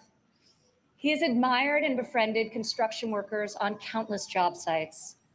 But it has been a new and profound experience for him and for me to see these stoic machinists and steelworkers come to him with a tear in their eye and thank him for being the only person willing to for their families and for their futures. To the hardworking men and women across America and here tonight, you are the reason my father fights with all of his heart and all of his might. You are the reason he ran for president in the first place, and you are the reason he is going to keep fighting for 4 more years.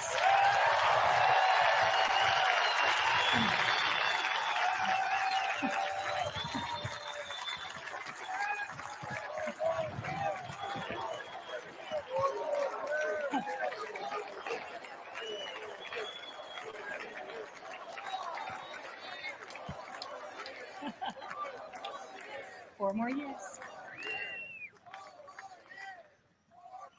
I remember one evening in early February of 2018, we were in the Oval Office with my father's top economic advisors, and the president was pushing to keep the promise he made to renegotiate the bad trade deals that had gutted millions of middle-class jobs.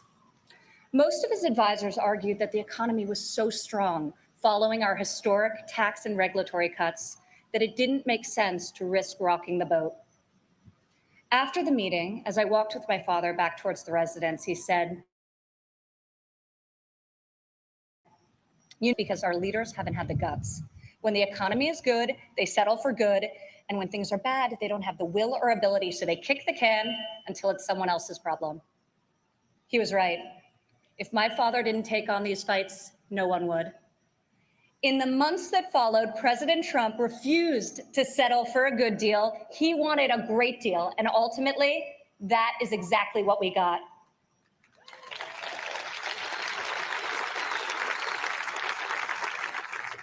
I remember each time he was updated on the progress of the new trade deal with Mexico and Canada, he would say, "Don't let down those dairy farmers I met in Wisconsin. I don't want them to like this deal. I want them to love it."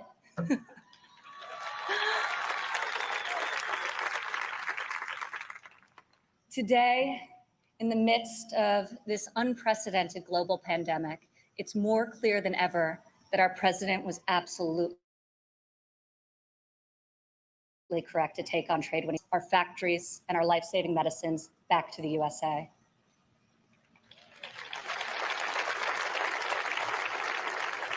As our nation endures this grave trial, I pray for the families who are mourning the loss of a loved one, for those who are battling COVID-19, and for the first responders and the healthcare heroes who remain on the front line of this fight. The grief, sorrow, and anxiety during this time is felt by all. I've been with my father, and I've seen the pain in his eyes when he receives updates on the lives that have been stolen by this plague. I have witnessed him make some of the most difficult decisions of his life. I sat with him in the Oval Office as he stopped travel to Europe. I watched him take the strongest, most inclusive economy in a lifetime, the lowest unemployment in a half century, and the highest wage increase for working families in decades, and close it down to save American lives.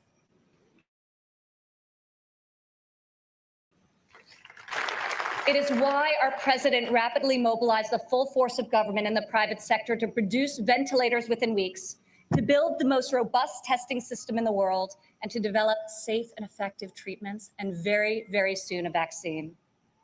My father isn't deterred by defeatist thinkers.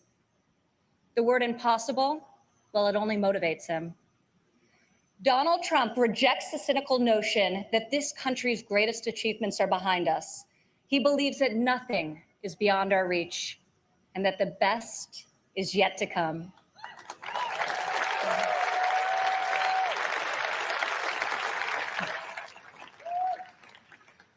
I have seen all of my life how my dad believes in the potential of each individual. Earlier this evening, we were all inspired by the incredible testimony of Alice Johnson, a great-grandmother who was sentenced to life in prison for a first-time nonviolent drug offense. I was with my father when he decided to commute Alice's life sentence. Together, we watched Alice leave prison after nearly 22 years. As she ran into the arms of her family and they celebrated a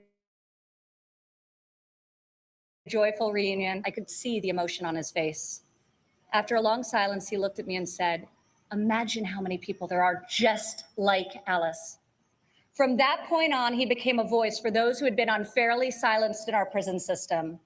President Trump rectified the disparities of the 1994 Biden crime bill that disproportionately hurt African Americans. Against all odds, he brought together Republicans and Democrats and passed the most significant criminal justice reform of our generation, and we're just getting started.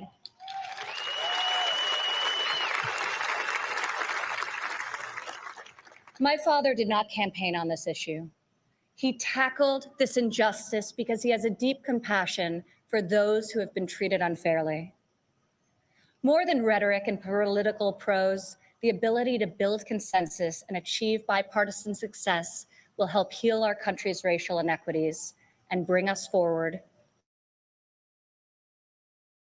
together. Trump is advancing the American values of work and family.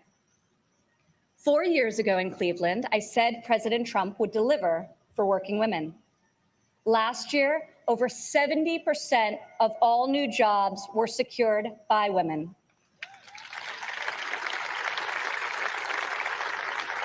4 years ago, I told you my father would focus on making childcare affordable and accessible.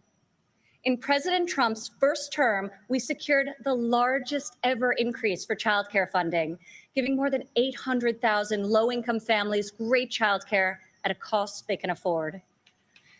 As part of Republican tax cuts, in 2019 alone, our child tax credit put over $2,000 into the pockets of 40 million American families. Democrat politicians recently introduced a plan to increase the child tax credit.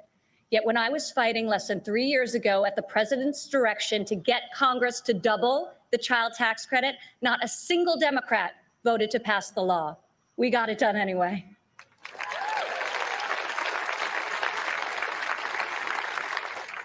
Four years ago, I promised that President Trump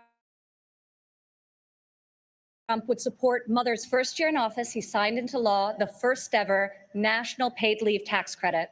Today, 8 million more Americans have access to this benefit.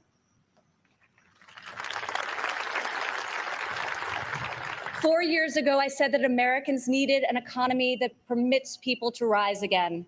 During President Trump's first 3 years in office, 72% of all new jobs went to Americans who had been outside of the workforce.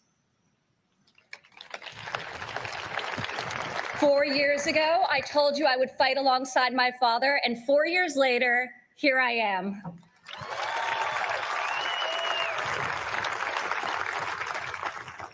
Many of the issues my father has championed are not historically Republican priorities. Yet where Washington chooses sides, our president chooses common sense. Where politicians choose party, our president chooses people.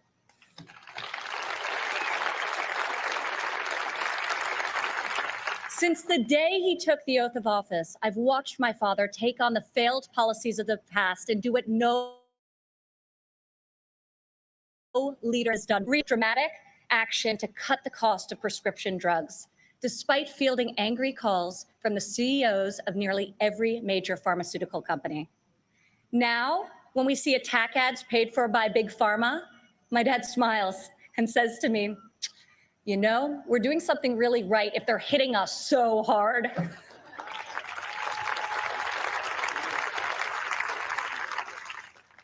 This spring, our president saw that American crops were going to waste because food supply chains were disrupted by the virus. He directed Secretary Perdue and me to find a way to get this nutritious food, fresh fruit, vegetables, meat, and dairy, to families most in need. Within a matter of days, we launched which has now delivered over 100 million meals into the hands of American families.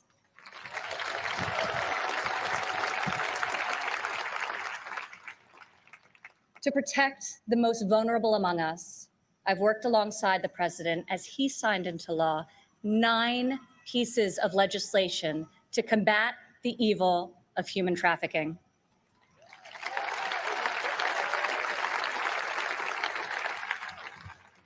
I've stood by my father's side at Dover Air Force Base as he's received our fallen heroes. And each time it has steeled his resolve to finally stop the endless foreign wars.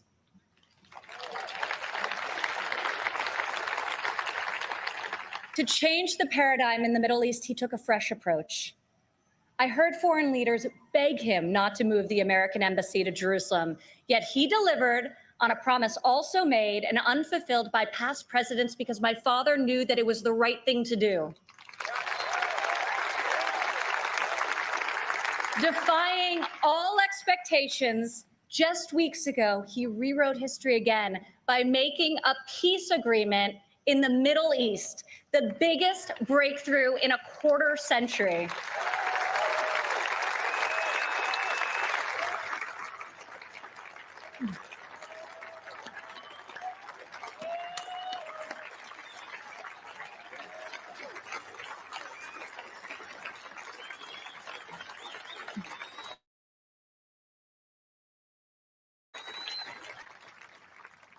For the first time in a long time, we have a president who has called out Washington's hypocrisy, and they hate him for it. Dad, people attack you for being unconventional, but I love you for being real, and I respect you for being effective. Our president refuses to surrender his beliefs to score point with the political elite. To my father, you are the elite. You are the only people he cares about scoring points with. If these problems were easy to solve, previous presidents would have done so. But you don't achieve different results by doing things the same way. Washington has not changed Donald Trump. Donald Trump has changed Washington.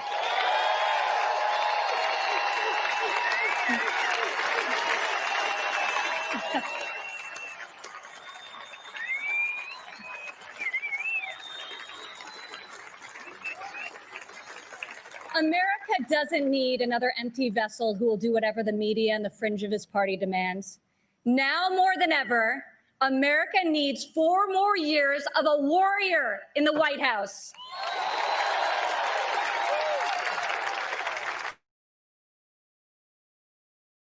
I could not be more proud to introduce my father, a man I know was made for this moment in history.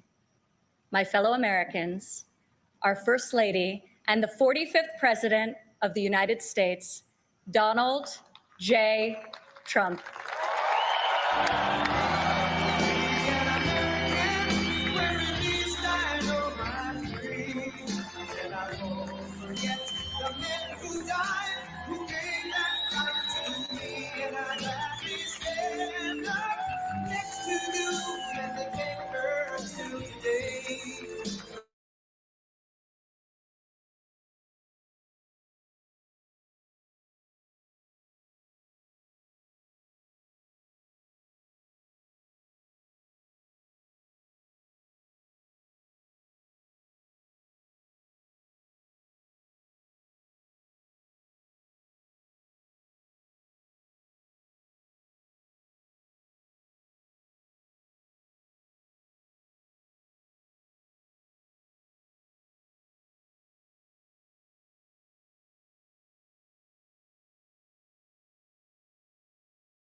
Next to you and defend first till the day.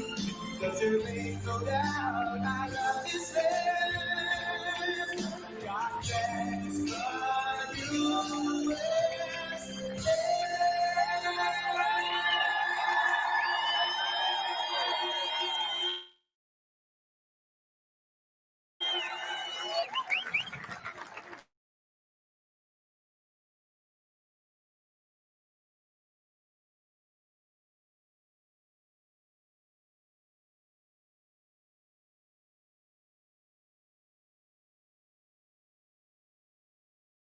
Very much.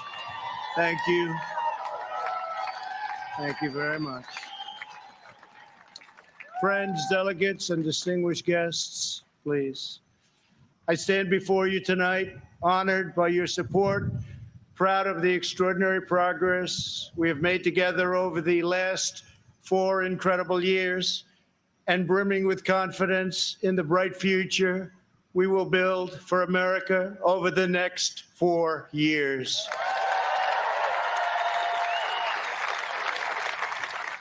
We begin this evening. Our thoughts are with the wonderful people who have just come through the wrath of Hurricane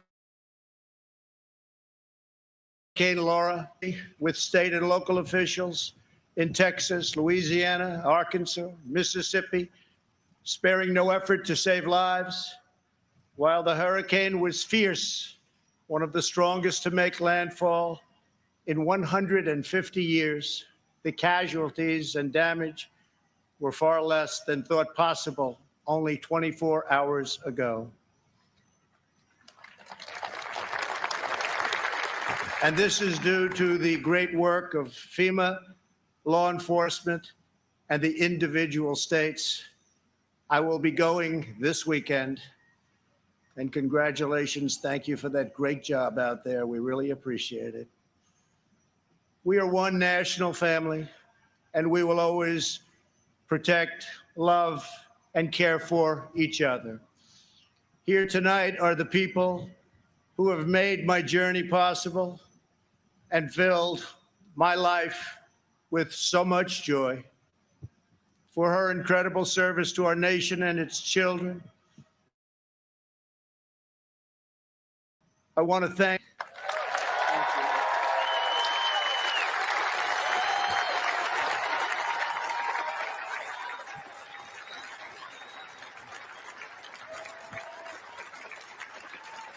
Thank you, sweetheart.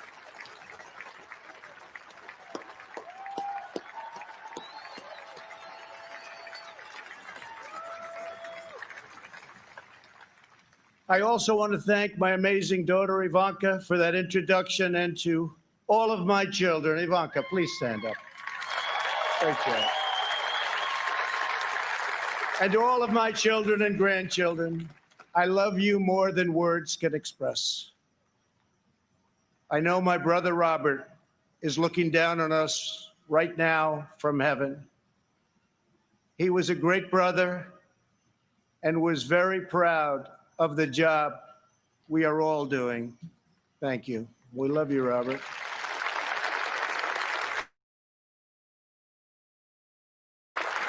Also take a moment to show our profound appreciation for a man who has always fought by our side and stood up for our values, a man of deep faith and steadfast conviction, our Vice President, Mike Pence.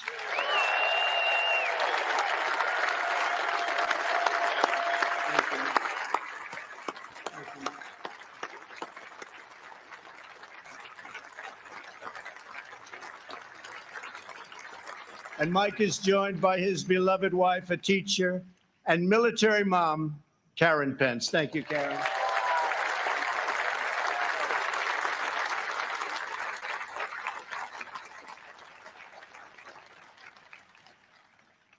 My fellow Americans, tonight, with a heart full of gratitude and boundless optimism, I profoundly accept this nomination for President of the United States.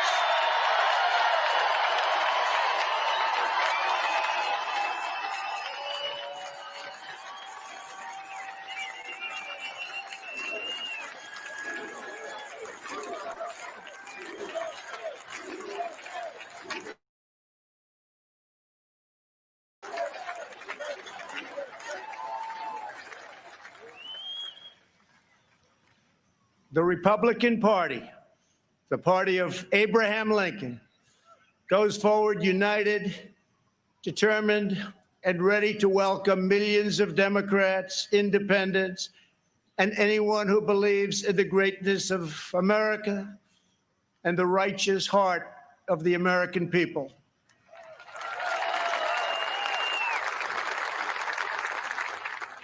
In a new term as president, we will again build the greatest economy in history, quickly returning to full employment, soaring incomes, and record prosperity.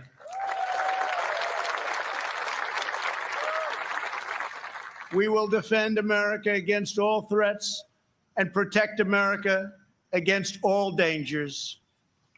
We will lead America into new frontiers of ambition and discovery, and we will reach for new heights of national achievement. We will rekindle new faith in our history and a new spirit of unity that can only be realized through love for our great country.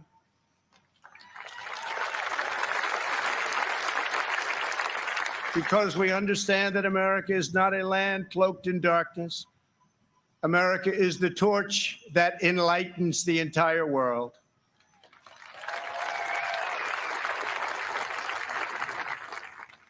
Gathered here at our beautiful and majestic White House, known all over the world as the People's House, we cannot help but marvel at the miracle that is our great American story. This has been the home of larger-than-life figures like Teddy Roosevelt and Andrew Jackson, who rallied Americans to bold visions of a bigger and brighter future. Within these walls lived tenacious generals like President Grant and Eisenhower in the cause of freedom. From these grounds, Thomas Jefferson sent Lewis and Clark on a daring expedition to cross a wild and uncharted continent. In the depths of a bloody civil war, President Abraham Lincoln looked out these very windows upon a half-completed Washington Monument and asked God in his providence to save our nation. 2 weeks after Pearl Harbor, Franklin Delano Roosevelt welcomed Winston Churchill, and just inside, they set our people on a course to victory in the Second World War. In recent months, our nation and the entire planet has been struck by a new and powerful, invisible enemy. Like those brave Americans before us, we are meeting this challenge. We are delivering life-saving therapies and will produce a vaccine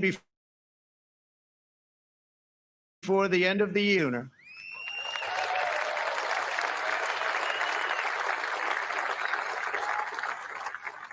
We will defeat the virus, end the pandemic, and emerge stronger than ever before.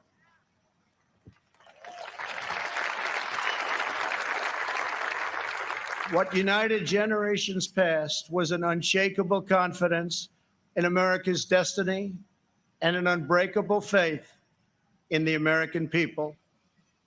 They knew that our country is blessed by God and has a special purpose in this world. It is that conviction that inspired the formation of our union, our westward expansion, the abolition of slavery, the passage of civil rights, the space program, and the overthrow of fascism, tyranny, and communism. This towering American spirit has prevailed over every challenge and lifted us to the summit. And yet, despite all of our greatness as a nation, everything we have achieved is now in danger. This is the most important election in the history of our country.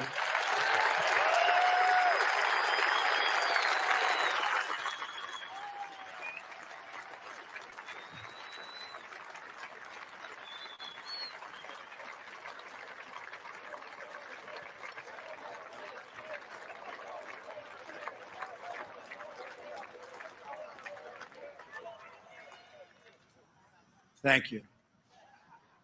At no time before have voters faced a clearer choice between two parties, two visions, two philosophies, or two agendas. This election will decide whether we save the American dream or whether we allow a socialist agenda to demolish our cherished destiny.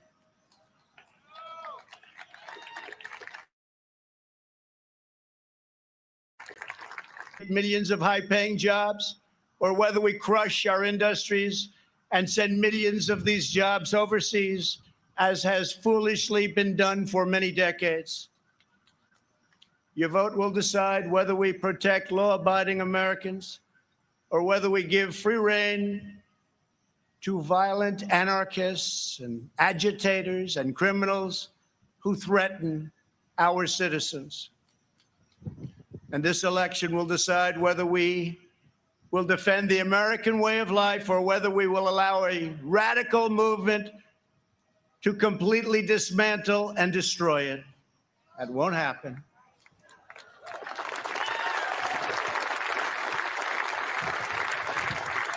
At the Democrat National Convention, Joe Biden and his party repeatedly assailed America as a land of racial, economic, and social injustice. So tonight I ask you a simple question. How can the Democrat Party ask to lead our country when it spends so much time tearing down our country?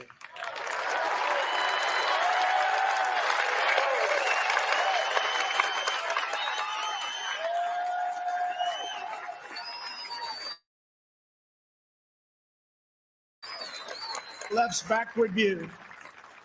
They do not see America as the most free, just, and exceptional nation on earth. Instead, they see a wicked nation that must be punished for its sins. Our opponents say that redemption for you can only come from giving power to them. This is a tired anthem spoken by every repressive movement throughout history. But in this country, we don't look to career politicians for salvation.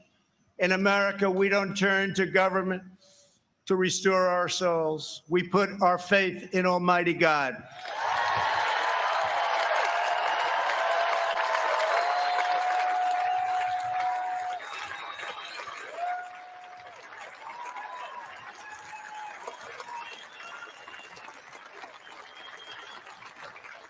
Joe Biden is not a savior of America's soul. He is the destroyer of America's jobs. And if given the chance, he will be the destroyer of American greatness. For 47 years, Joe Biden took the donations of blue-collar workers, gave them hugs and even kisses.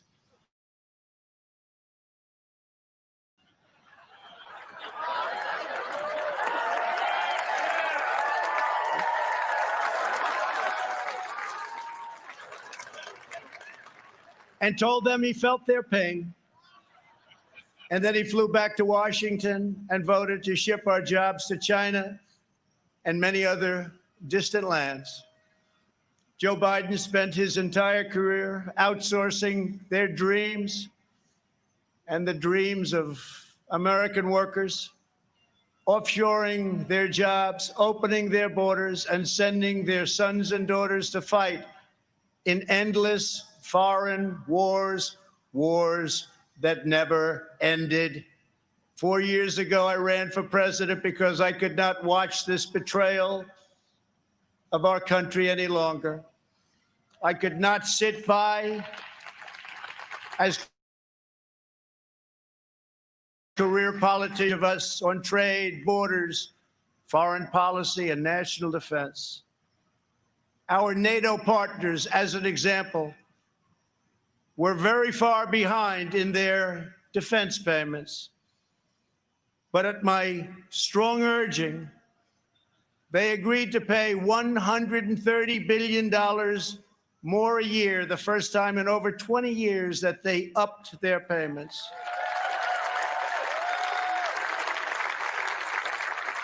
And this $130 billion will ultimately go to $400 billion a year. And Secretary General Stoltenberg, who heads NATO, was amazed after watching for so many years and said that President Trump did what no one else was able to do. Thank you.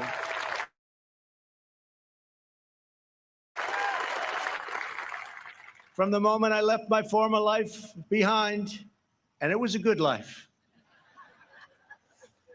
I have done nothing but fight for you. I did what our political establishment never expected and could never forgive, breaking the cardinal rule of Washington politics. I kept my promise.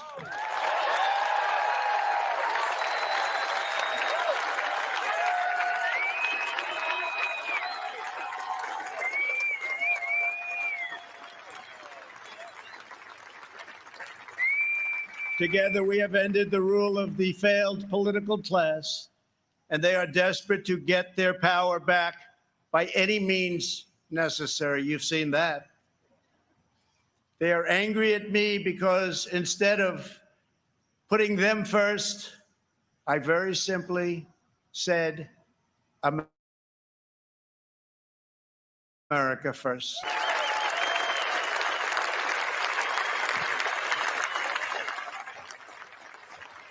Thank you. Days after taking office, we shocked the Washington establishment and withdrew from the last administration's job-killing Trans-Pacific Partnership. I then immediately approved the Keystone XL and Dakota Access pipelines, ended the unfair and very costly Paris Climate Accord, and secured for the first time American energy independence.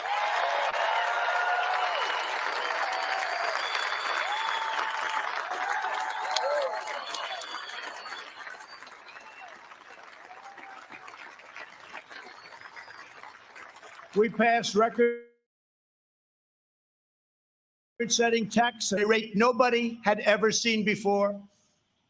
Within 3 short years, we built the strongest economy in the history of the world. Washington insiders asked me not to stand up to China. They pleaded with me to let China continue stealing our jobs, ripping us off, and robbing our country blind. But I kept my word to the American people. We took the toughest, boldest, strongest, and hardest-hitting action against China in American history by far.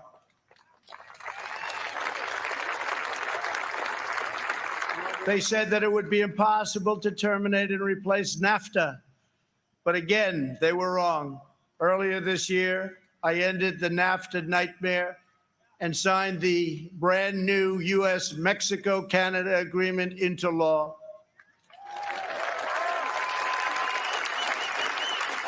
And right now, auto companies and others are building their plants and factory employees and not deserting us for other countries. In perhaps no area did the Washington special interests try harder to stop us than on my policy of pro-American immigration. But I refuse to back down, and today America's borders are more secure than ever before.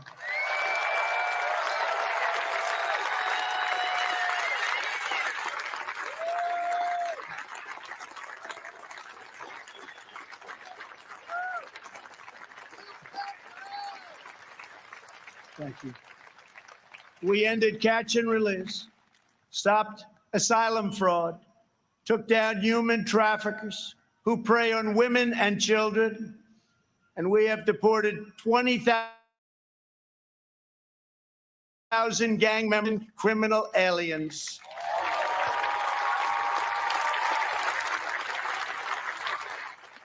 We have already built 300 miles of border wall, and we are adding 10 new miles every single week. The wall will soon be complete, and it is working beyond our wildest expectations.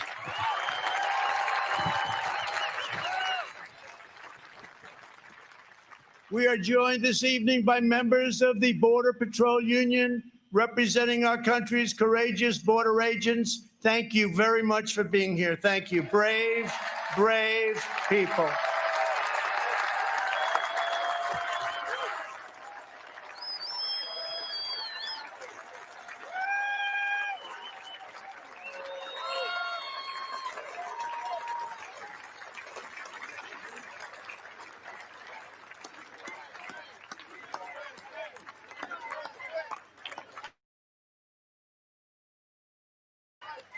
country loves our law enforcement. They do. They do. They really do. Love and respect. When I learned that the Tennessee Valley Authority laid off hundreds of American workers and forced them to train their lower-paid foreign replacement, I promptly removed the chairman of the board, and now those talented American workers have been rehired and are back providing power to Georgia, Alabama, Tennessee, Kentucky, Mississippi, North Carolina, and Virginia.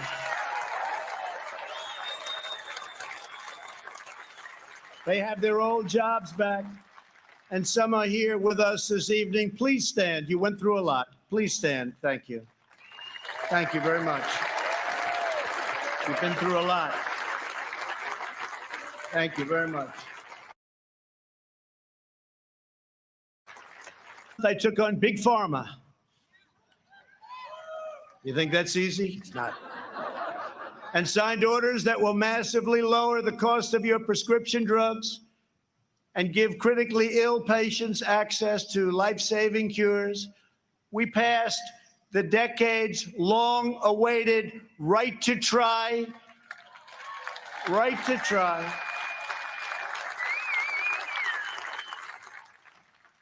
We also passed VA accountability and VA choice. Our great veterans, we're taking care of our veterans. 91% approval rating this month, the VA, given by our veterans. First time anything like that's ever happened. By the end of my first term, we will have approved more than 300 federal judges, including 2 great new Supreme Court justices.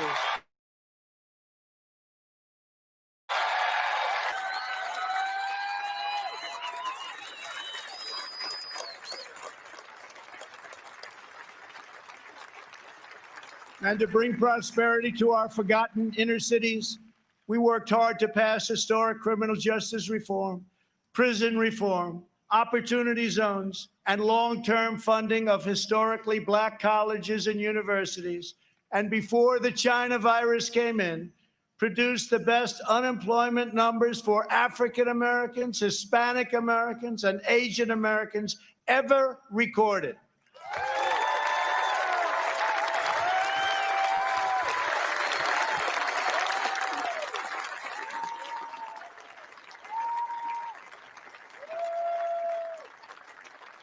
And I say very modestly that I have done more for the African American community than any president since Abraham Lincoln, our first Republican president.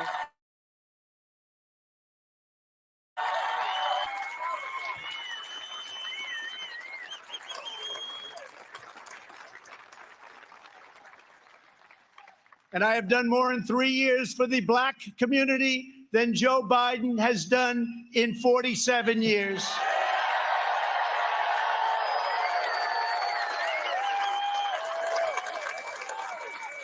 And when I'm reelected, the best is yet to come.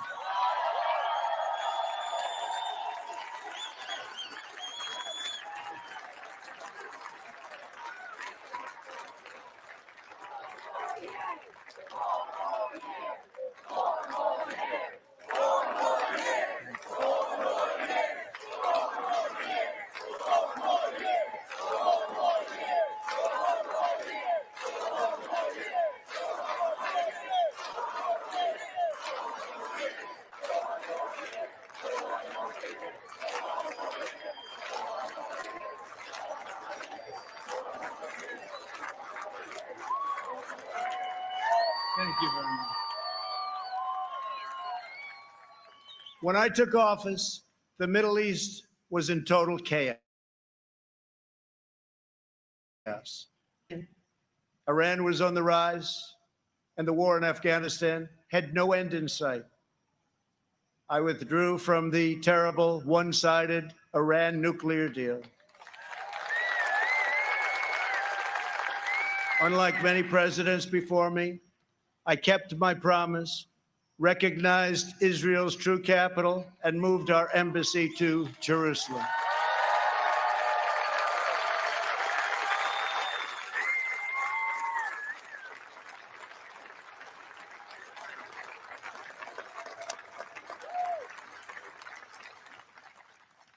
But not only did we talk about it as a future site, we got it built. Rather than spending $1 billion on a new building as planned, we took an already owned existing building in a better location. Real estate deal, right? And opened it at a cost of less than $500,000.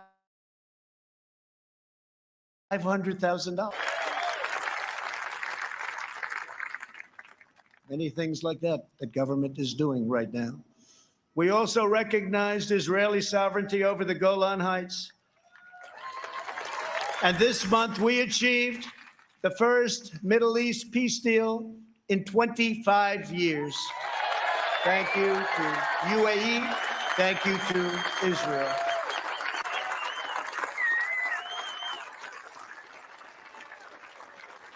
In addition, we obliterated 100% of the ISIS caliphate and killed its founder and leader, Abu Bakr al-Baghdadi.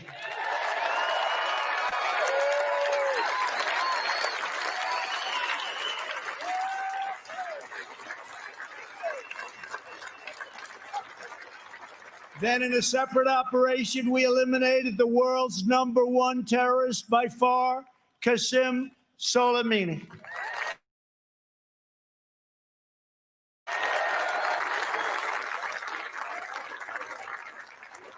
Unlike previous administrations, I have kept America out of new wars, and our troops are coming home. We have spent nearly $2.5 trillion on completely rebuilding our military, which was very badly depleted when I took office, as you know. This includes 3 separate pay raises for our great warriors.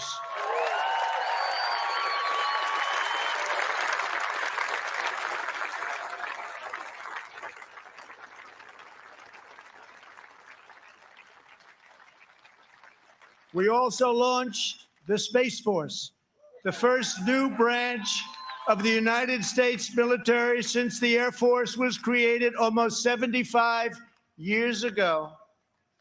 We have spent the last 4 years reversing the damage Joe Biden inflicted over the last 47 years. Biden's record is a shameful roll call of the most in our lifetime. He has spent his entire career on the wrong side of history. Biden voted for the NAFTA disaster, the single worst trade deal ever enacted. He supported China's entry into the World Trade Organization, one of the greatest economic disasters of all time. After those Biden calamities, the United States lost 1 in 4 manufacturing jobs. We laid off workers in Michigan, Ohio, New Hampshire, Pennsylvania, and many other states. They didn't want to hear Biden's hollow words of empathy. They wanted their jobs back. As vice president, he supported the Trans-Pacific Partnership, which would have been a death sentence for the U.S. auto industry. He backed the horrendous South Korea trade deal, which took many jobs from our country and which I've reversed and made a great deal for our country. Amnesty for illegal immigrants. He voted for the Iraq War. He opposed the mission to take out Osama bin Laden. He opposed killing Soleimani. He oversaw the rise of ISIS and cheered the rise of China as a positive development for America and the world, some positive development. That's why China supports Joe Biden and desperately wants him to win. I can tell you that upon very good information. China would own our country if Joe Biden got elected. Unlike Biden, I will hold them fully accountable for the tragedy that they caused all over the world. In recent months, our nation and the world has been hit by the once-in-a-century pandemic that China allowed to spread around the globe. They could have stopped it, but they allowed it to come out. We are grateful to be joined tonight by several of our incredible nurses and first responders. Please stand and accept our profound thanks and gratitude.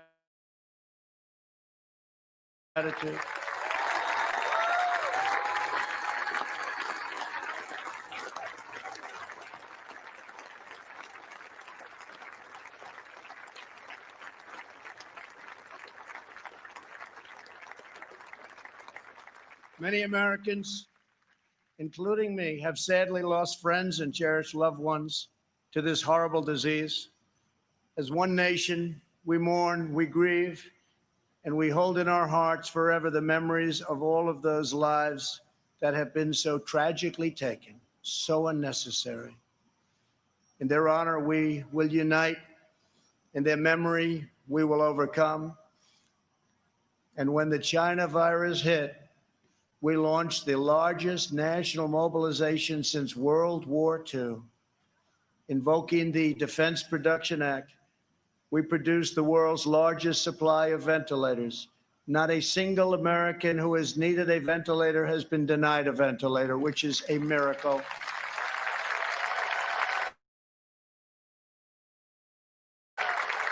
Good job heading the task force by our great Vice President. Thank you very much, Mike. Please stand up.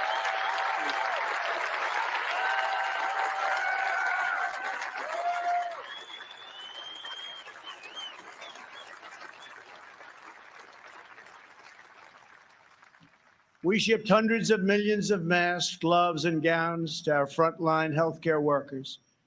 To protect our nation's seniors, we rushed supplies, testing kits, and personal to nursing homes. We gave everything you can possibly give, and we're still giving it because we're taking care of our senior citizens. The Army Corps of Engineers built field hospitals, and the Navy deployed our great hospital ships. We developed from scratch the largest and most advanced testing system anywhere in the world. America has tested more than every country, more than every nation in the Western Hemisphere combined. Think of that. We have conducted 40 million more tests than the next closest nation, which is India. We developed a wide array of effective treatments, including a powerful antibody treatment known as convalescent plasma. You saw that on Sunday night when we announced it, that will save thousands and thousands of lives. Thanks to advances, we have pioneered the fatality rate, and you look at it and you look at the numbers, it has been reduced by 80% since April, 80%. The United States has among the lowest case fatality rates of any major country anywhere in the world. The European Union's case fatality rate is nearly 3 times higher than ours, but you don't hear that. They don't write about that. They don't want to write about that. They don't want you to know those things. Altogether, the nations of Europe have experienced a 30% greater increase in excess mortality than the United States. Did the largest package of financial relief in American history. Thanks to our Paycheck Protection Program, we have saved or supported more than 50 million American jobs. That's one of the reasons that we're advancing so rapidly with our economy. Great job. As a result, we have seen the smallest economic contraction of any major Western nation, and we are recovering at a much faster rate than anybody. Over the past 3 months, we have gained over 9 million jobs, and that's a record in the history of our country.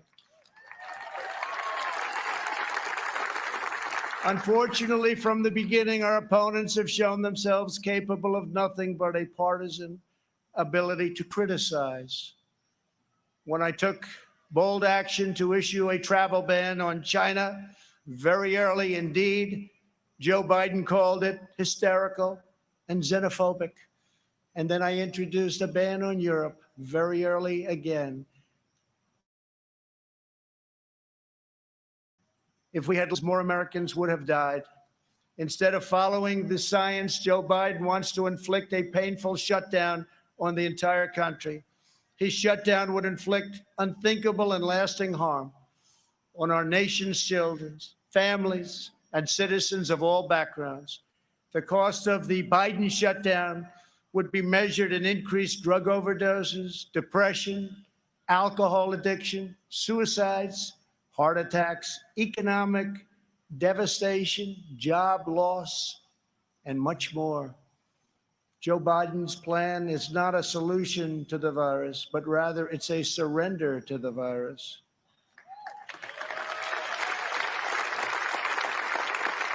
My administration has a very different approach. To save as many lives as possible, we are focusing on the science, the facts, and the data. We are aggressively sheltering those at highest risk, especially the elderly, while allowing lower-risk Americans to safely return to work and to school. And we want to see so many of those great states be open by Democrats. We want them to be open. They have to be open. They have to get back to work. They have to get back to work, and they have to get back to school. Most importantly, we are marshaling America's scientific genius to produce a vaccine in record time. Under Operation Warp Speed, we have 3 different vaccines in the final stage of trials. Right now, years ahead of what has been achieved before. Nobody thought it could ever be done this fast. Normally, it would be years, and we did it in a matter of a few months. We're producing them in advance so that hundreds of millions of doses will be quickly available. We will have a safe and effective vaccine this year, and together we will crush the virus.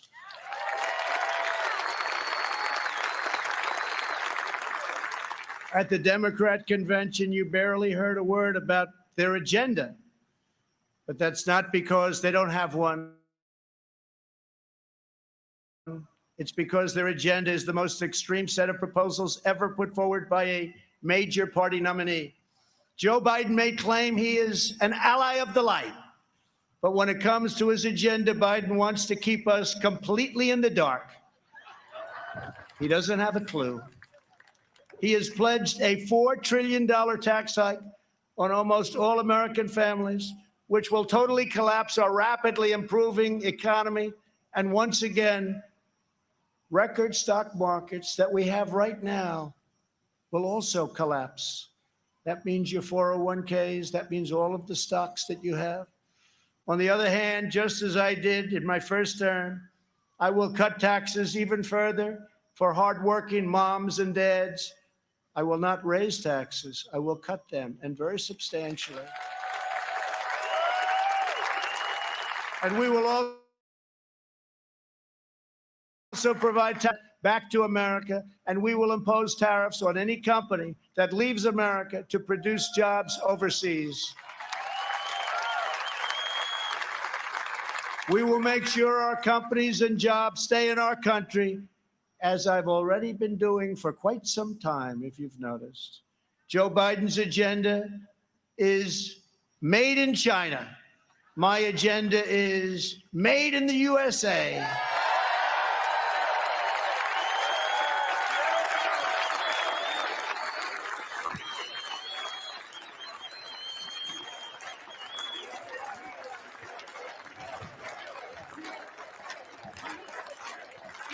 Biden has promised to abolish the production of American oil, coal, shale, and natural gas, laying waste to the economies of Pennsylvania, Ohio, Texas, North Dakota, Oklahoma, Colorado, and New Mexico, destroying those states and others. Millions of jobs will be lost, and energy prices will soar. These same policies led to crippling power outages in California just last week. Everybody saw that. Tremendous power outage. Nobody's seen anything like it, but we saw that last week in California. How can Joe Biden claim to be an ally of the light when his own party can't even keep the lights on?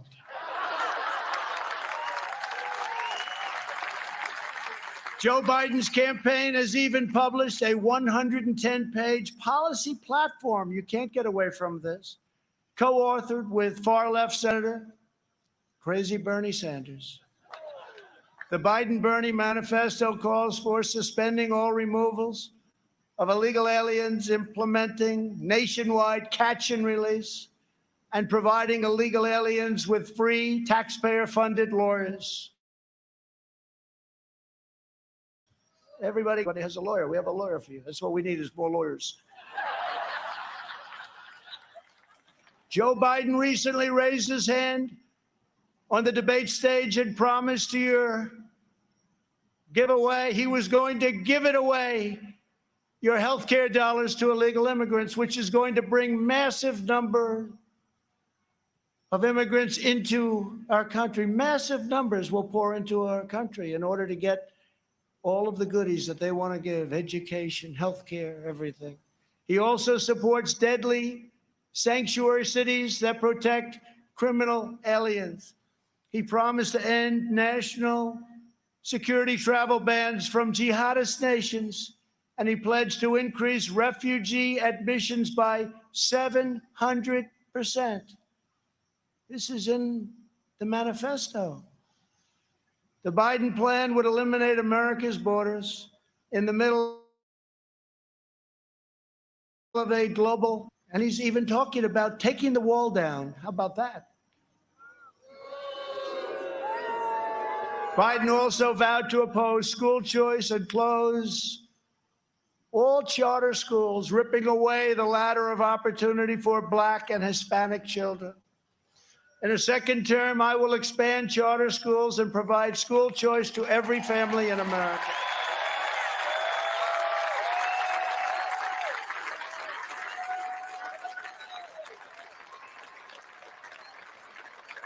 And we will always treat our teachers with the tremendous respect that they deserve. Great people. Great, great people. Joe Biden claims he has empathy for the vulnerable, yet the party he leads supports the extreme late-term abortion of defenseless babies right up until the moment of birth. But they have no problem with stopping a baby's beating heart in the 9th month of pregnancy. Democrat politicians refuse to protect innocent life, and then they lecture us about morality and saving America's soul. Tonight, we proudly declare that all children, born and unborn, have a God-given right to life.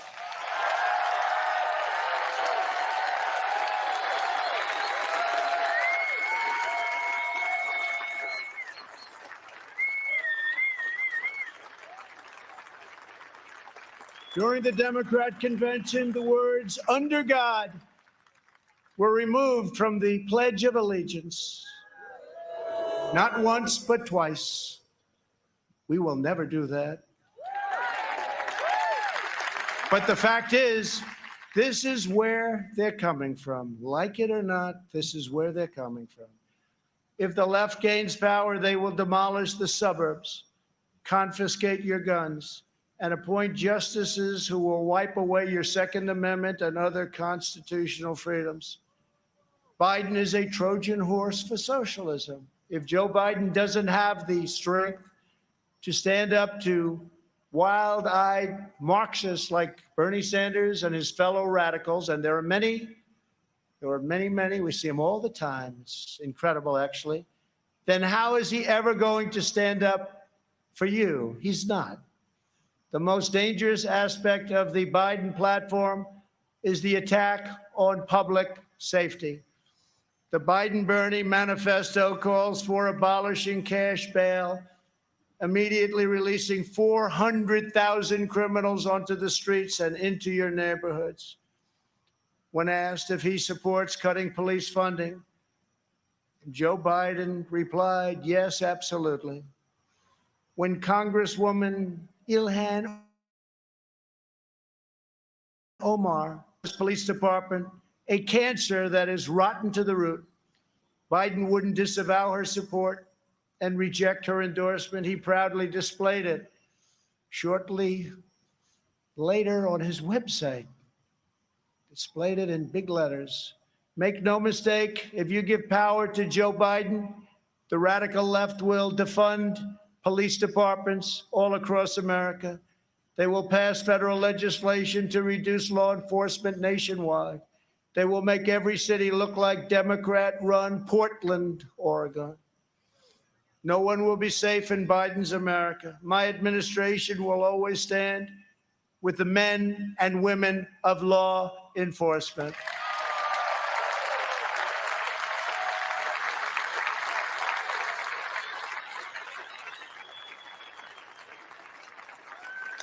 Every day, police officers risk their lives to keep us safe, and every year, many sacrifice their lives in the line of duty. One of these incredible Americans was Detective Miostas Familia. She was part of a team of American heroes called the NYPD, or New York's Finest, who I was very, very proud to get their endorsement. Great, great people.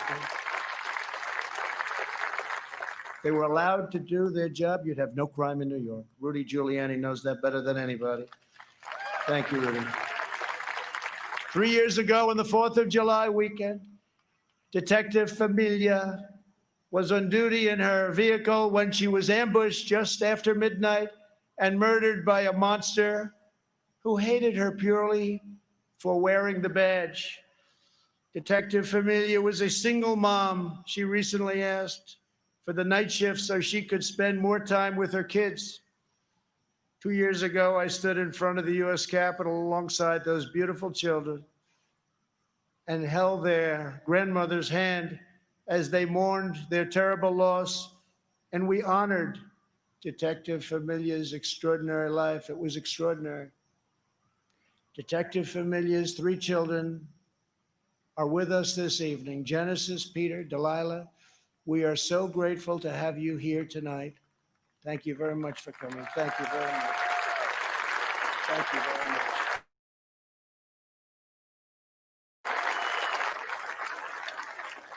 Thank you very much.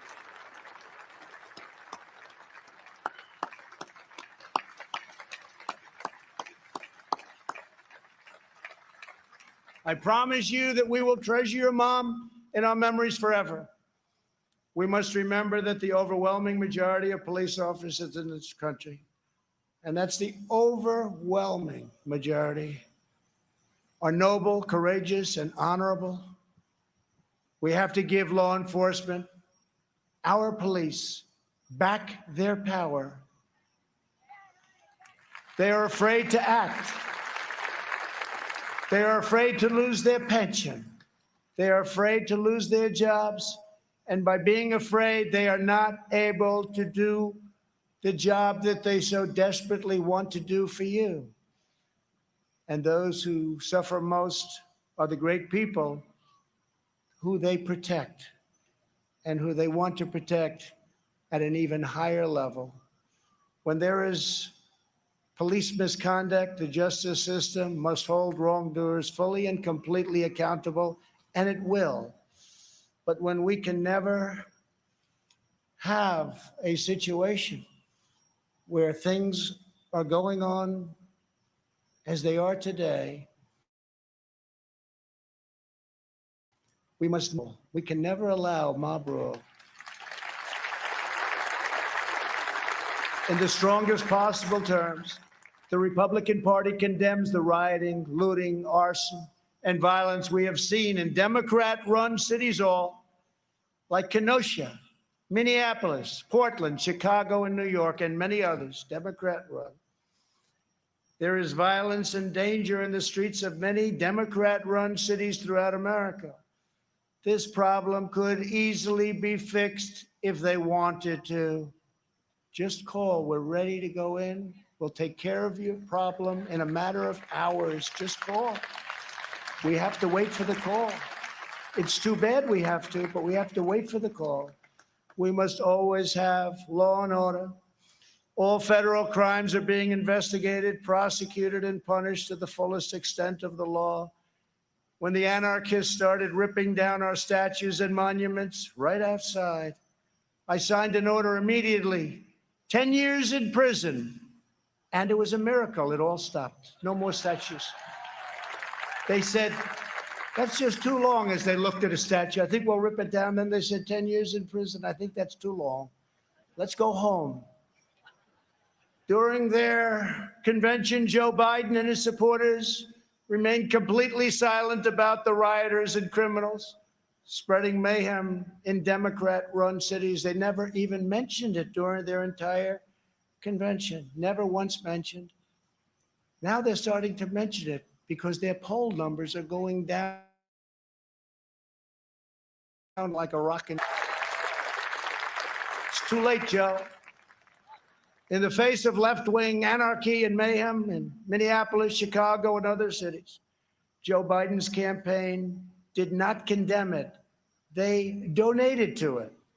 At least 13 members of Joe Biden's campaign staff donated to a fund to bail out vandals, arsonists, anarchists, looters, and rioters from jail. Here tonight is the grieving family of retired police captain David Dorn, a 38-year veteran of the St. Louis Police Department, a great man and a highly respected man by all. In June, Captain Dorn was shot and killed as he tried to protect a store from rioters and looters, or as the Democrats would call them, peaceful protesters. They call them peaceful protesters. We're honored to be joined tonight by his wonderful wife, Ann, and beloved family members, Brian and Kaylin. To each of you, we will never forget the heroic legacy of Captain David Dorn. Thank you very much for being here. Thank you.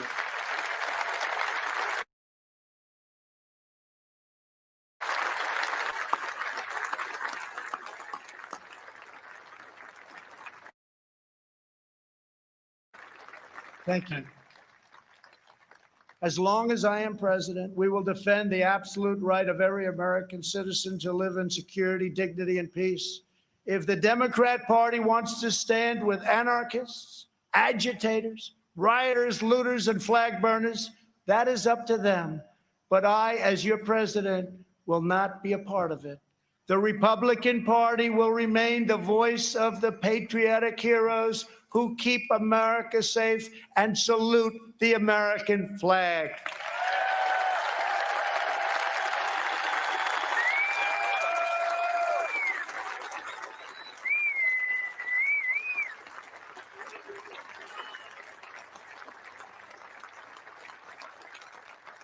Last year, over 1,000 African Americans were murdered as a result of violent crime in just 4 Democrat-run cities. The top 10 most dangerous cities in the country are run by Democrats and have been for many decades. Thousands more African Americans are victims and in these communities. Joe Biden and the left ignore these American victims. I never will. If the radical left takes power, they will apply their disastrous policies to every city, town, and suburb in America. Just imagine if the so-called peaceful demonstrators in the streets were in charge of every lever of power in the U.S. government. Just think of that. Liberal politicians claim to be concerned about the strength of American institutions. But who exactly is attacking them? Who is hiring the radical professors, judges, and prosecutors? Who is trying to abolish immigration enforcement and establish speech codes designed to muzzle dissent? In every case, the attacks on American institutions are being waged by radical left. Always remember, they are coming after me because I am fighting for you. That's what's happening. And it's been going on from before I even got elected.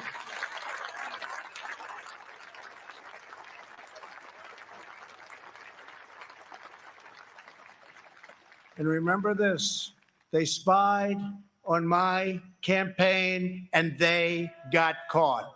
Let's see now what happens. We must reclaim our repressive mandates. Americans are exhausted trying to keep up with the latest list of approved words and phrases and the ever more restrictive political decrees. Many things have a different name now, and the rules are constantly changing. The goal of cancel culture is to make decent Americans live in fear of being fired, expelled, shamed, humiliated, and driven from society as we know it. The far left wants to coerce you into saying what you know to be false and scare you out of saying what you know to be true. Very sad. But on November 3rd, you can send them a very thundering message they will never forget.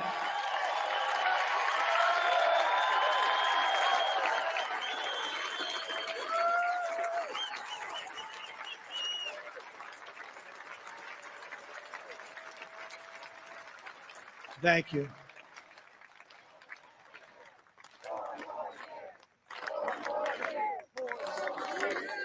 Thank you very much.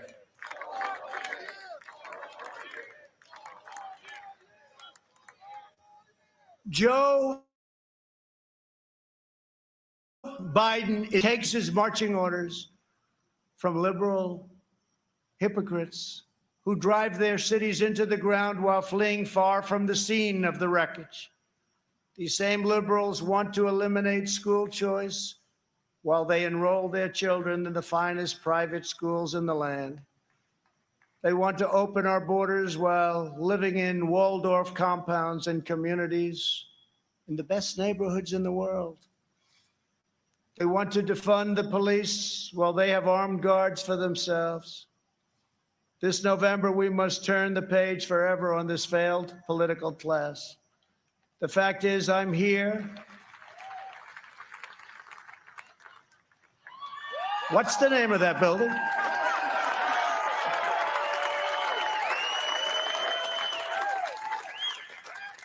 But I'll say it differently. The fact is, we're here and they're not.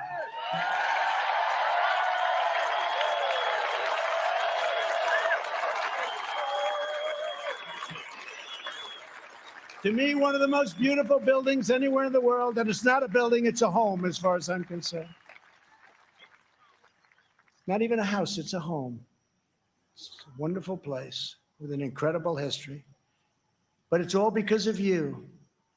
Together, we will write the next chapter of the great American story.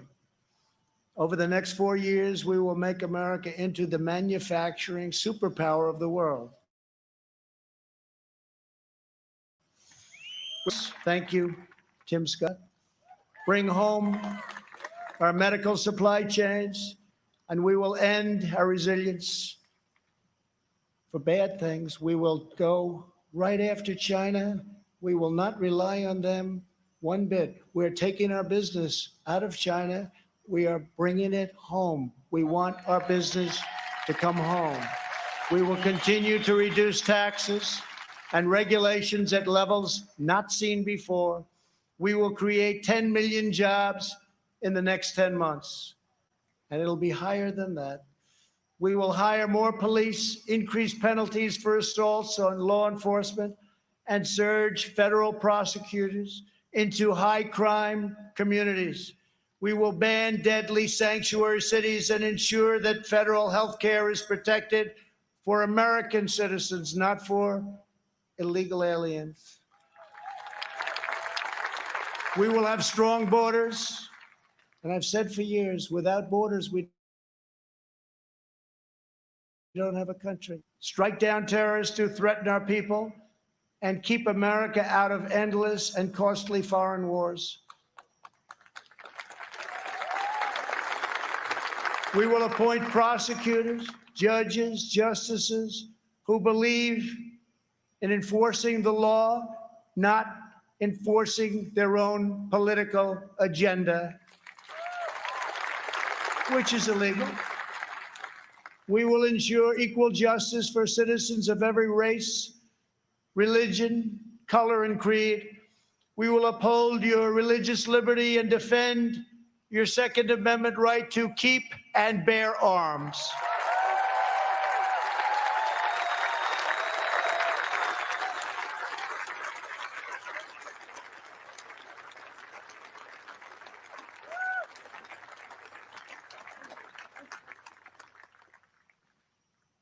And if we don't win, your Second Amendment doesn't have a chance. I can tell you that. I have totally protected it. We will protect Medicare and Social Security. We will always and very strongly protect patients with pre-existing conditions. And that is a pledge. Party. Thank you, Kevin. We will end surprise medical billing, require price transparency, and further reduce the cost of prescription drugs and health insurance premiums. They're coming way down. We will greatly expand energy development, continuing to remain the #1 in the world and keep America energy independent.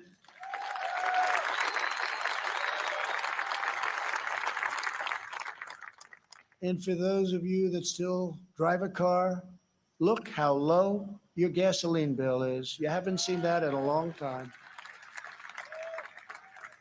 We will win the race to 5G and build the world's best cyber and missile defense, already under construction. We will fully restore, always protect. We will always, always protect free speech on college campuses.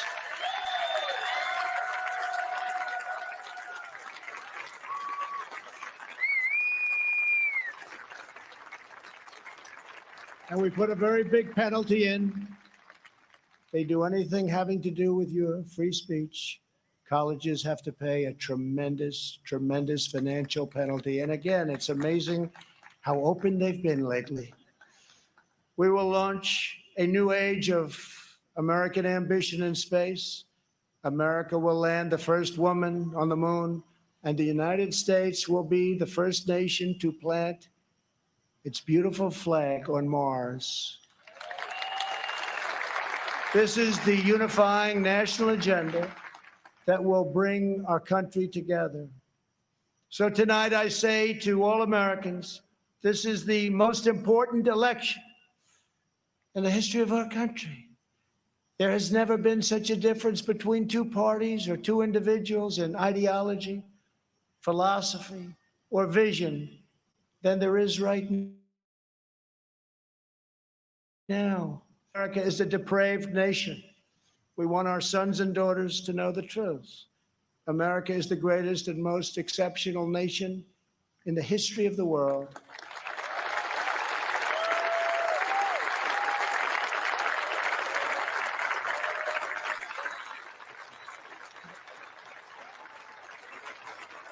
Our country wasn't built by cancel culture, speech codes, and soul-crushing conformity. We are not a nation of timid spirits.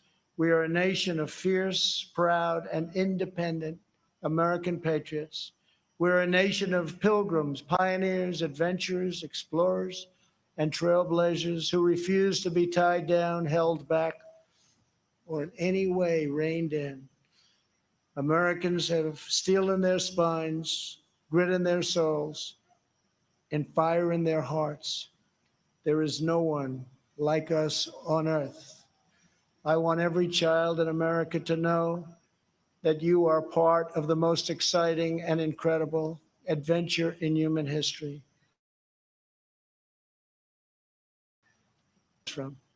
No matter your background in America, anyone can rise. With hard work, devotion, and drive, you can reach any goal and achieve every ambition. Our American ancestors sailed across the perilous ocean to build a new life on a new continent. They braved the freezing winters, crossed the raging rivers, scaled the rocky peaks, trekked the dangerous forests, and worked from dawn till dusk. These pioneers didn't have money, they didn't have fame, but they had each other. They loved their families, they loved their country, and they loved their God. When opportunity beckoned, they picked up their Bibles, packed up their belongings, climbed into their covered west for the next adventure. Ranchers and miners, cowboys and sheriffs, farmers and settlers, they pressed on past the Mississippi to stake a claim in the wild frontier. Legends were born. Wyatt Earp, Annie Oakley, Davy Crockett, and Buffalo Bill. Americans built their beautiful homesteads on the open range. Soon they had churches and communities, then towns, and with time, great centers of industry and commerce. That is who they were. Americans build their future. We don't tear down our past. We are the nation that won a revolution, toppled tyranny and fascism, and delivered millions into freedom. We the great ships, raised up the skyscrapers, revolutionized industry, and sparked a new age of scientific discovery. We set the trends in art and music, radio and film, sport and literature, and we did it all with style and confidence and flair, because that is who we are. Whenever our way of life was threatened, our heroes answered the call. From Yorktown to Gettysburg, from Normandy to Iwo Jima, American patriots raced into cannon blasts, bullets, and bayonets to rescue American liberty. They had no fear, but America didn't stop there. We looked into the sky and kept pressing onward, billion-pound rocket, and launched it thousands of miles into space. We did it so that two brave patriots could stand tall and salute our wondrous American flag planted on the face of the moon. For America, nothing is impossible. Over the next 4 years, we will prove worthy of this magnificent legacy. We will reach stunning new heights, and we will show that the world, for America, there is a dream, and it is not beyond your reach. Together we are unstoppable. Together we are unbeatable, because together we are the proud citizens of the United States of America.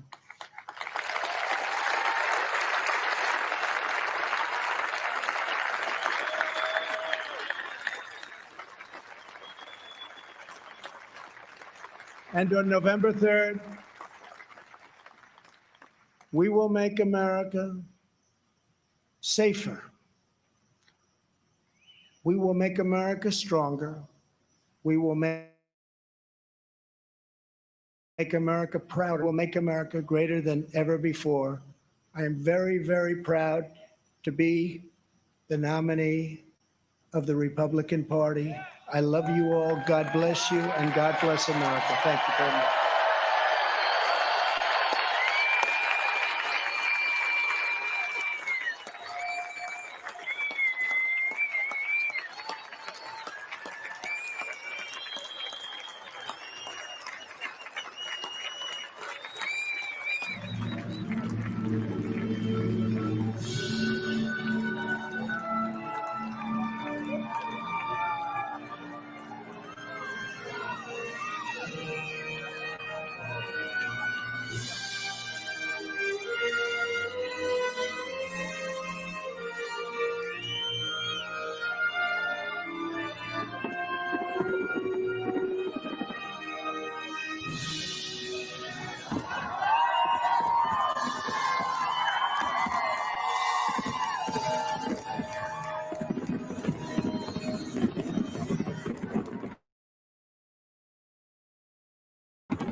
il mio bacio scioglierò il silenzio che ti fa mia. Il mio mistero è giusto il nome mio nessuno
There's a secret chord played to please the Lord, but you don't really care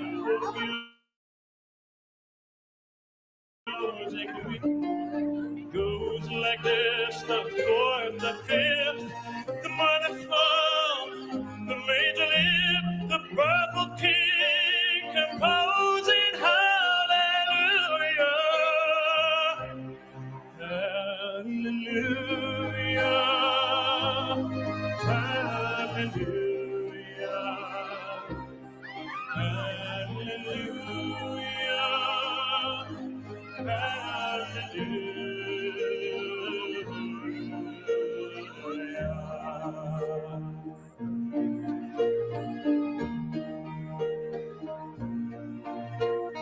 did my best, but it wasn't much. I couldn't feel, so I tried to touch. I told the truth, I didn't come to fool you.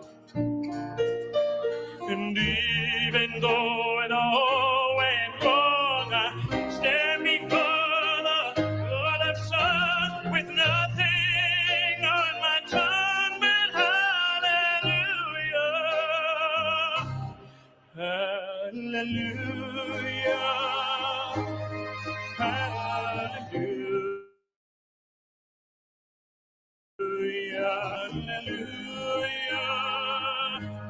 hallelujah.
Maria, grazia plena,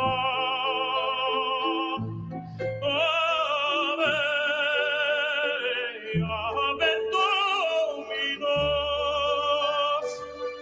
Dominos tecum, benedicta pro in mulieribus, et benedictus,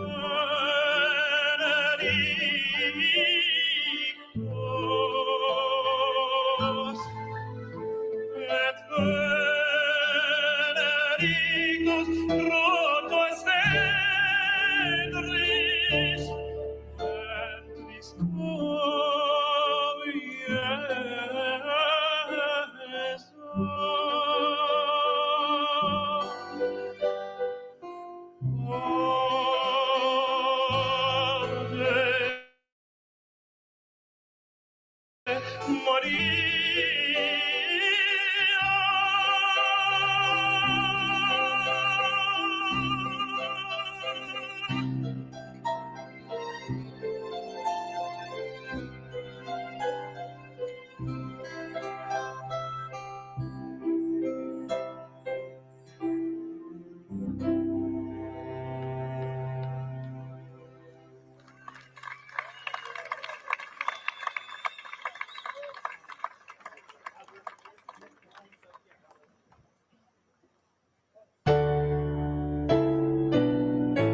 All right, everybody, join in for God Bless America!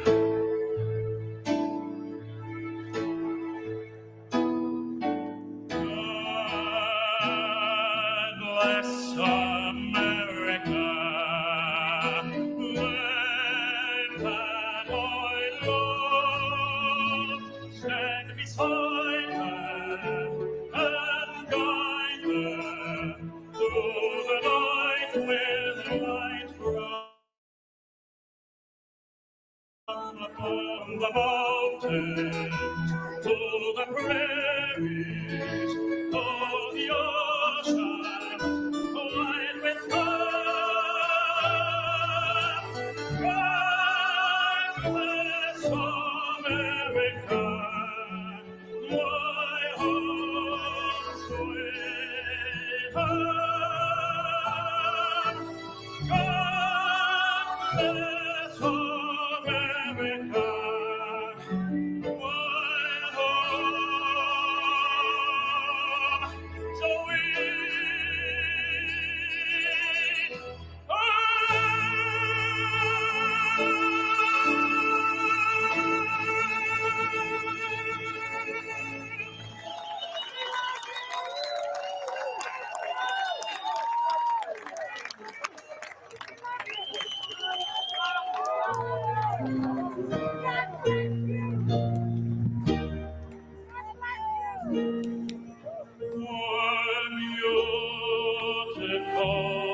For spacious skies, for amber waves of grain, for curtains majesty, above the fruit and plain. America, America, God shed His grace on thee. By the crown, by God, with brotherhood, from sea to shining sea. Come on, sing it with me, everybody. Let's go. When youth apart for spacious skies, for amber waves of rain, for purple mountains, the fruit and plain.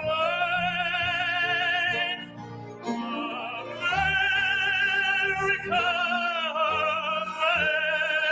America, God shed His grace on thee. By the crown, by God, when street.